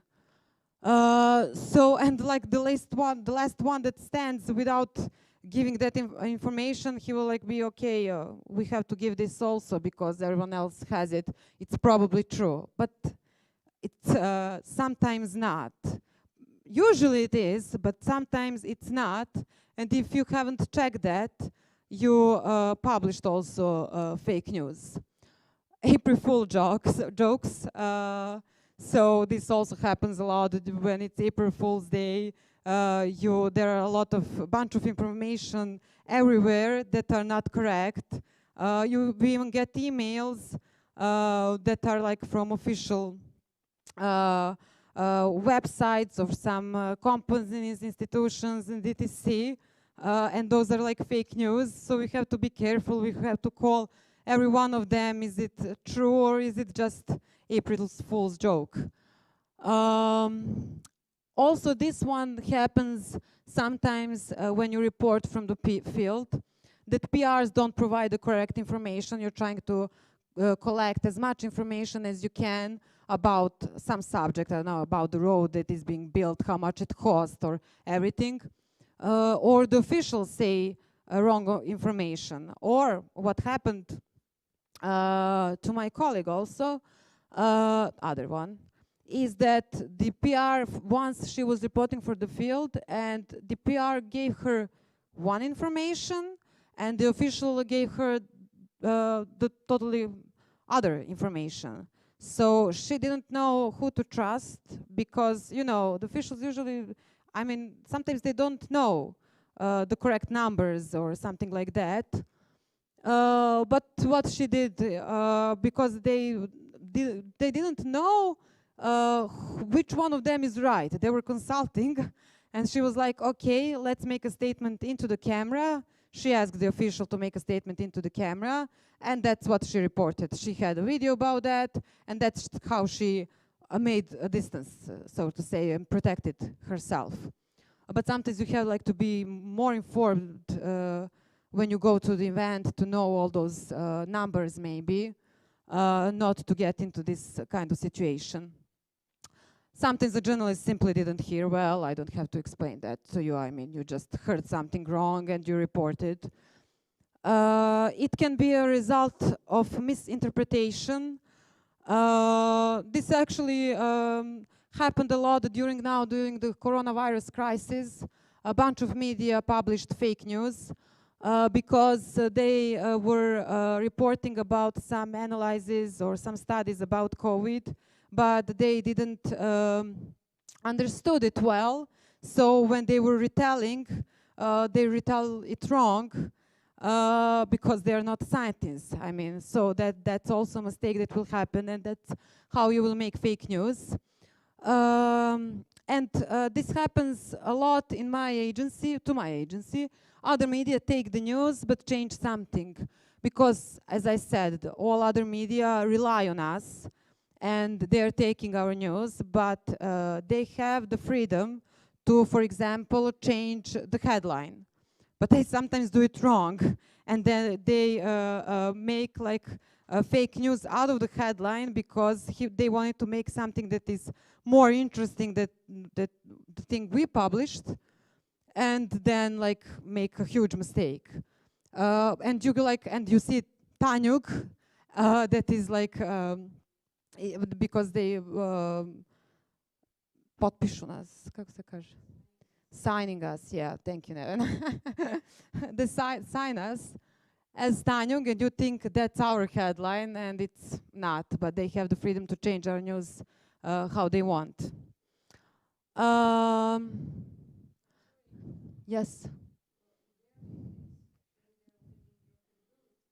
Yes.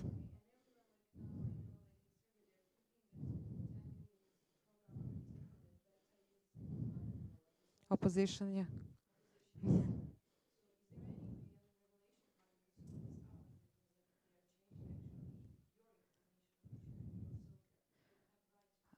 Yes, we call them. I call them when it's my news. Only, I mean, when I call them, I try to explain them, and they will change it. You just call the newsroom and find the person who published it, and you explain to them that it's the wrong headline. But some of my colleagues don't do that because they're like, that's not my job. you know, it depends, yeah. So sometimes it stays that way. When it's my news, I try to call them every time because, I don't know, I care still, maybe because I'm still young.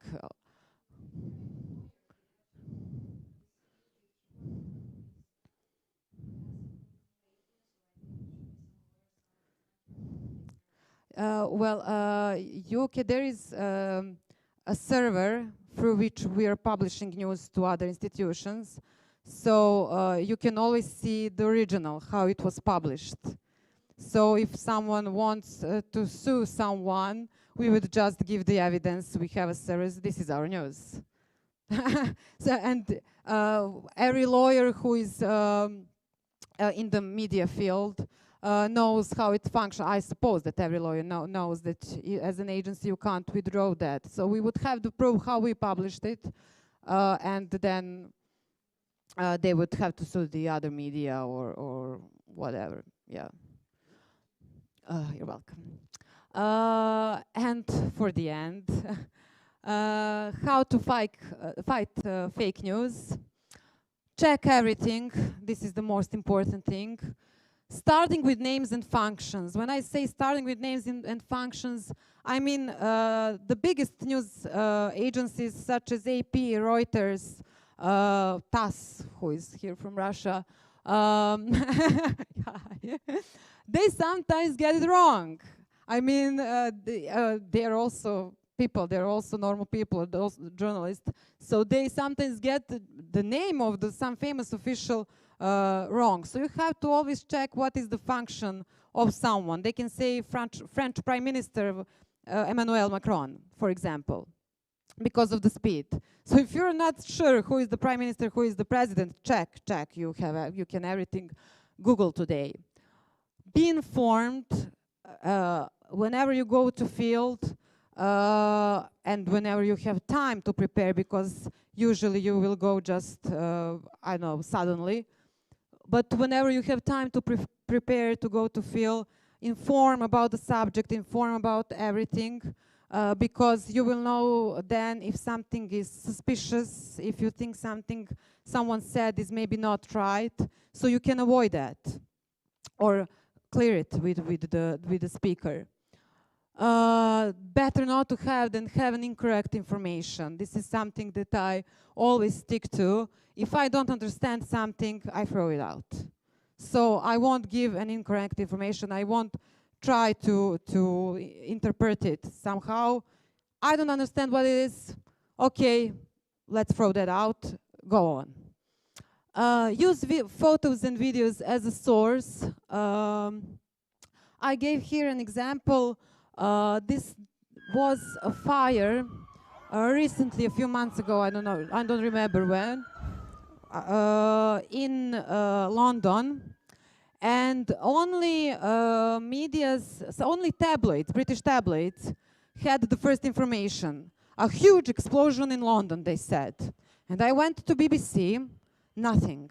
I went to Guardian, nothing. And the Sky News, the Mirror, were already following it from minute to minute. So I was like, okay, I don't know who to trust, how BBC doesn't have the news about such a big explosion. Look at the smoke. I mean, it's huge. But what did I do? I tried to find some proof about what the tabloids are reporting. And I found this on Sun. I found the whole video. So I relied on it. So I was like, okay, I see the smoke, I see everything. I just had to trust them that it happened today. And eventually it was the correct news. Eventually the BBC also had it. I don't know why they didn't have it at the time, but eventually they did. Guardian did, but Tanya reported about explosion in London. I think, I'm not sure, but before them. Record everything. I explained that already. Make a distance. I also explained that you have always to. I spoke about this during the webinar, that you should always name your sources, not give any evaluations. So you're just trying to be a mediator between the public and the officials or whatever is the news. So, and always like name the source that you are, who tells you the information, where you get the information from. That's it. I just wanted to tell you, like, for the end, I hope I didn't scare you. I tried to just be realistic.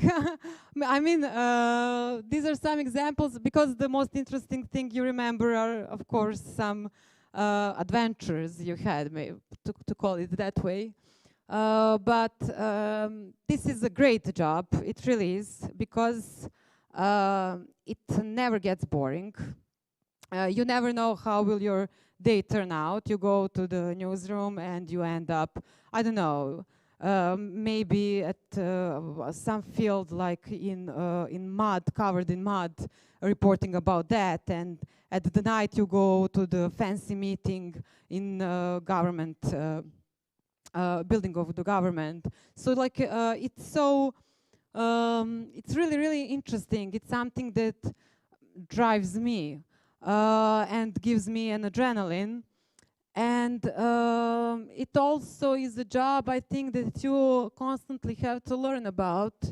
I remember when I started working in Tanjug News Agency, they gave me like a simple statement, and I just had to make a news out of the statement.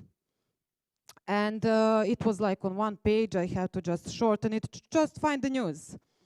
I do that now, and it's expected of me to do that in 10 minutes. Back then, that day, I remember I tried for 3 hours in news agency, when you have to be fast, to do one statement to make it into the news. But I mean, eventually, I learned. So you learned every day, and the best way to learn is like to constantly do it, to constantly go on the field, to read the news all around the world, and try, don't let anyone discourage you, because some people will maybe try that, but just be persistent and try to enjoy it as much as you can. That's it. Thank you. So, is there any questions? That's my next slide. Yes. Thank you. Yes. I have a question, actually. It's stressful, no vacations, you are even dangerous. What did you say as well? So there are a lot of things. What motivates you to keep doing, to keep going? So well, the adrenaline. I'm never bored. I love my job. I wouldn't do it if I don't love it. But it's like, it's so interesting. I know I have a lot of friends who are doing their jobs just to get the salary. I really don't, of course. The money is important, let's be clear. But I mean, I really enjoy every day of it. It's like something that fulfills me. So we even worked during the coronavirus crisis. We every day went to the field, so we didn't have the luxury to stay at home, you know. So I was, for example, I was scared then to go every day to the newsroom, to meet people, to go to the conferences. But I don't know, it's like something inside me like made me do it. I don't know, I didn't quit my job back then, and it was in the beginning, it was like really scary because you didn't know anything about the coronavirus. You didn't know how will it develop, and some of my colleagues actually got it, but you know, it comes with the job. I don't know. Thank you. Other questions?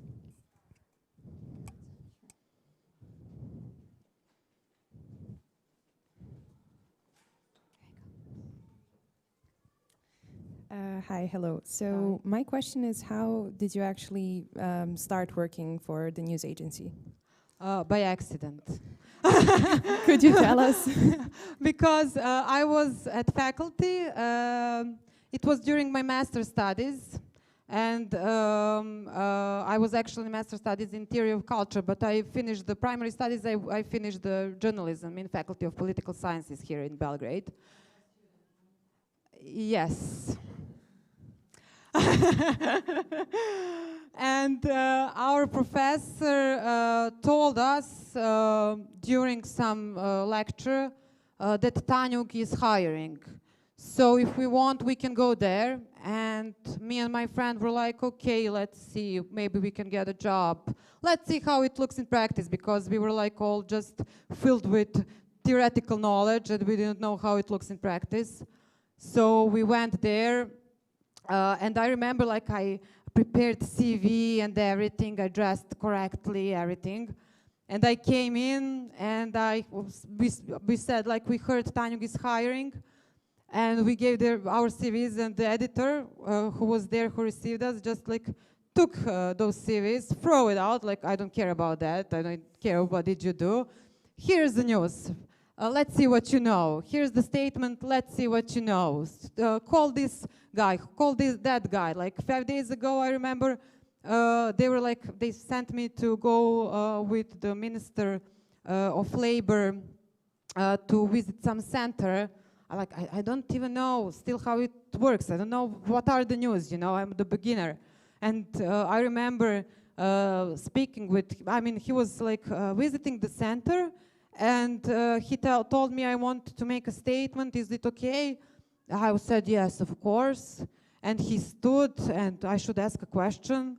I don't even know how to ask a question, so I asked him, what do you do here? So he was like, okay. And eventually, like, we found a common language. So it was all by accident, but that's somewhere that I like found myself eventually.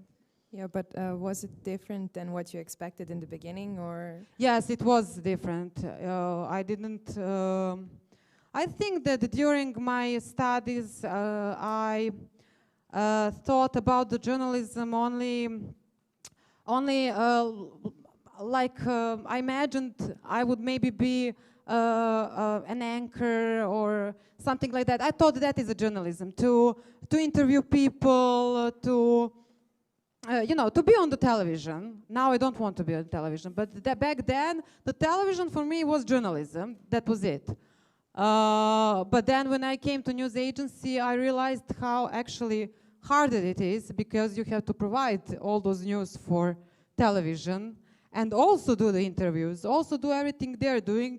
You're just not in front of the camera, and you work a lot, really a lot. So it was different. I mean, I didn't even know what to expect. I was learning everything day by day.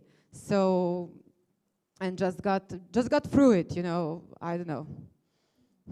Thank you. You're welcome. Any other questions? You good? Where? All locally and internationally. We have agreements with Reuters, with AP, with all those agencies. So we receive their news. We can see everything they publish the minute they publish it. We don't go to their websites, because they also don't have all the news on the website, I think, because I'm only looking the server at the office. But we'll also provide them our information. You make deals with different agencies, so you can take over the news, yeah, so you can see them. Is that, yes? So I have a question. Is it hard for you to be, like a shadow author, without recognition, without your signature, as you told us, yeah? Because I think that some kind of journalists, they would like to be famous because of their articles, because of their opinion, and etc. So is it hard for you? And might be some tips for future journalists or for current journalists? How can you struggle with this temptation to put instead of a title or headlines your ownership, for example, authorship? It's not hard for me. I actually like that. I don't like to be famous. I don't like to be recognized. Yeah, I like to be the person behind the camera. That's actually what I like in agency journalism. And I recently turned down the television. They called me to come to work for them, but I was like, no. I want to stay behind the camera. I want to write the news. You can take them, but I don't want to be seen. I don't know. But probably I will, in some time of my life, overcome that obstacle also. I'm a little bit nervous to speak to the public and everything. I don't know. It's different when you type than when you speak. And what's the second part of the question was? The second part is might be some tips for future journalists or for current journalists how to avoid the temptation, you know, just to overcome the interest of news and not to put it not to put it under your signature. So Yeah. I mean that sometimes people would like to be famous and they put their interest forward of interest of some news policy, agency policy, and etc. They just want to make the speediest and it's like hype, hype news and etc. Because they want to be famous. So how to avoid the temptation, not to spoil your job? If you want to be famous, that's okay. I mean, if you want to be a star in journalism that's being recognized, I think that's okay. I think any form of journalism is good for anyone. We have also Tanjug Television that we launched recently, like a few months ago. So we have those TV stars, so to call them. They're also doing really hard work. They don't work any less than I do. It's just a little bit a different form of journalism. So that's okay to want them. I wouldn't, just to remember the word, who speaks Serbian, sprečavati. Prevent, yes. Thank you. My brain got stuck. I wouldn't prevent anyone like to pursue their dreams, you know, to do. I mean, for me, everything is legal. Everything is okay. So if you want to be recognized, if you want to be seen, if you want everyone to know that that's what you publish, that's your text, that's also okay. Sometimes I actually get bothered because I make something so great and it's in all news. So you know, and like Reuters takes over my text, and like no one knows that was me. So that, I mean, when I sometimes feel like I want to have a signature. I want to be seen at Reuters site and to be signed like Tamara Đurić, you know.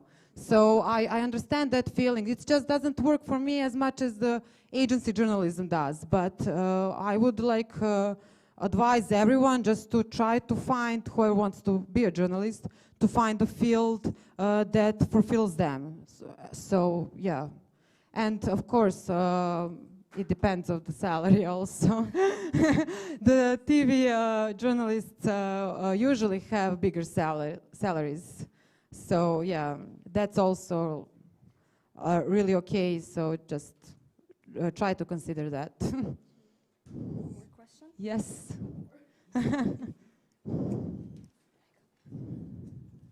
So as a journalist, is there anything you wish you knew before you became one? Oh, that's the hard one.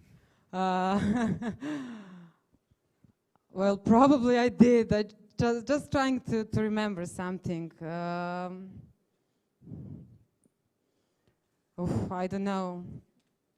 But I mean, I would like that I had as much information as I have now. Maybe the one that the incident is always the news, then I wouldn't have that long conversation, so to say, with my editors. So, you know, all those knowledge eventually you get while doing the job. So they are trying to teach you everything. We learned at faculty how the news is being written. We learned different kinds of journalism, forms of journalism. But once you step into the newsroom, It's different in every media. It's different how you work, the temperament, everything. So, you know, I think you can't be prepared, especially for the first job. For the second one, maybe now I have experience, I know what would I expect in some other media. But then you just, I don't know, I would like to have as many informations as I can, but I didn't, so I can't remember the specific, maybe, yeah, example. Sorry.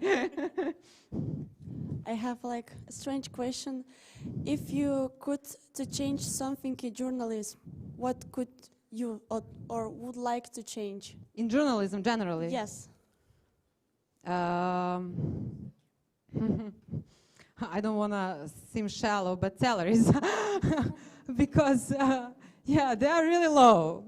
I mean, when I started working, I worked for, that would be around 200 euros. So, yes.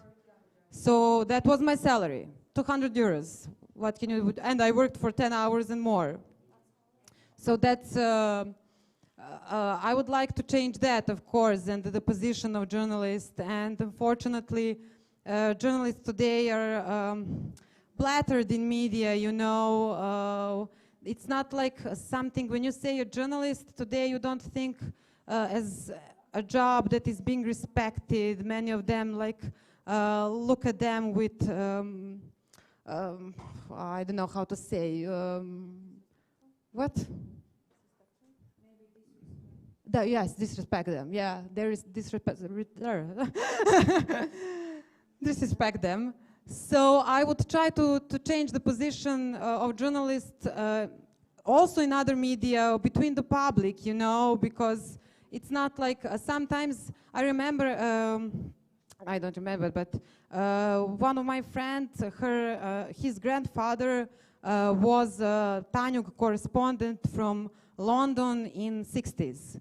So he lived like an ambassador. He had a great place. He was respected all around the world. The state paid him everything. So he lived like a famous person, you know, because he just would say like, I'm a journalist at Tanjug News Agency, and they were like, all the doors were open to them, you know. And today you don't have that kind of respectation or anything. So yeah, I would start with that, and then everything would, I think, be better, because it would motivate people to do their jobs better, to write better news, to, you know, they would have some motive. They would know why they are doing that.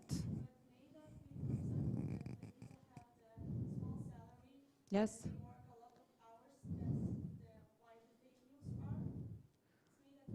Yeah, maybe that's yeah. Sometimes that happens because they're not motivated. They don't give a damn. They're just doing their job like from, I don't know, some of them work like for 7-8 hours, then they know they're finished with it and just go home and don't think, they don't care that they published fake news. So yes, it's I suppose sometimes it's one of the reasons.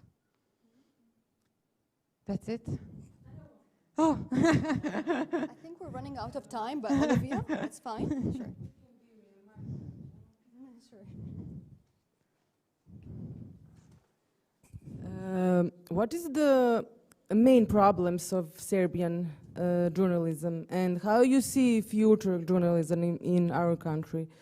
Because you mentioned the journalist people is not so respectful in our country, and why is that? No, respected. The journalist is not respected. Yes, yes, yes. Yeah. My English is not so good. Okay, okay, yeah. Okay, you know what I mean. Yeah, well, I think the biggest problem in media today in Serbia is the polarization of the media. You have like pro-governmental and opposition media. You have just a little media that are in between, or trying to be in between.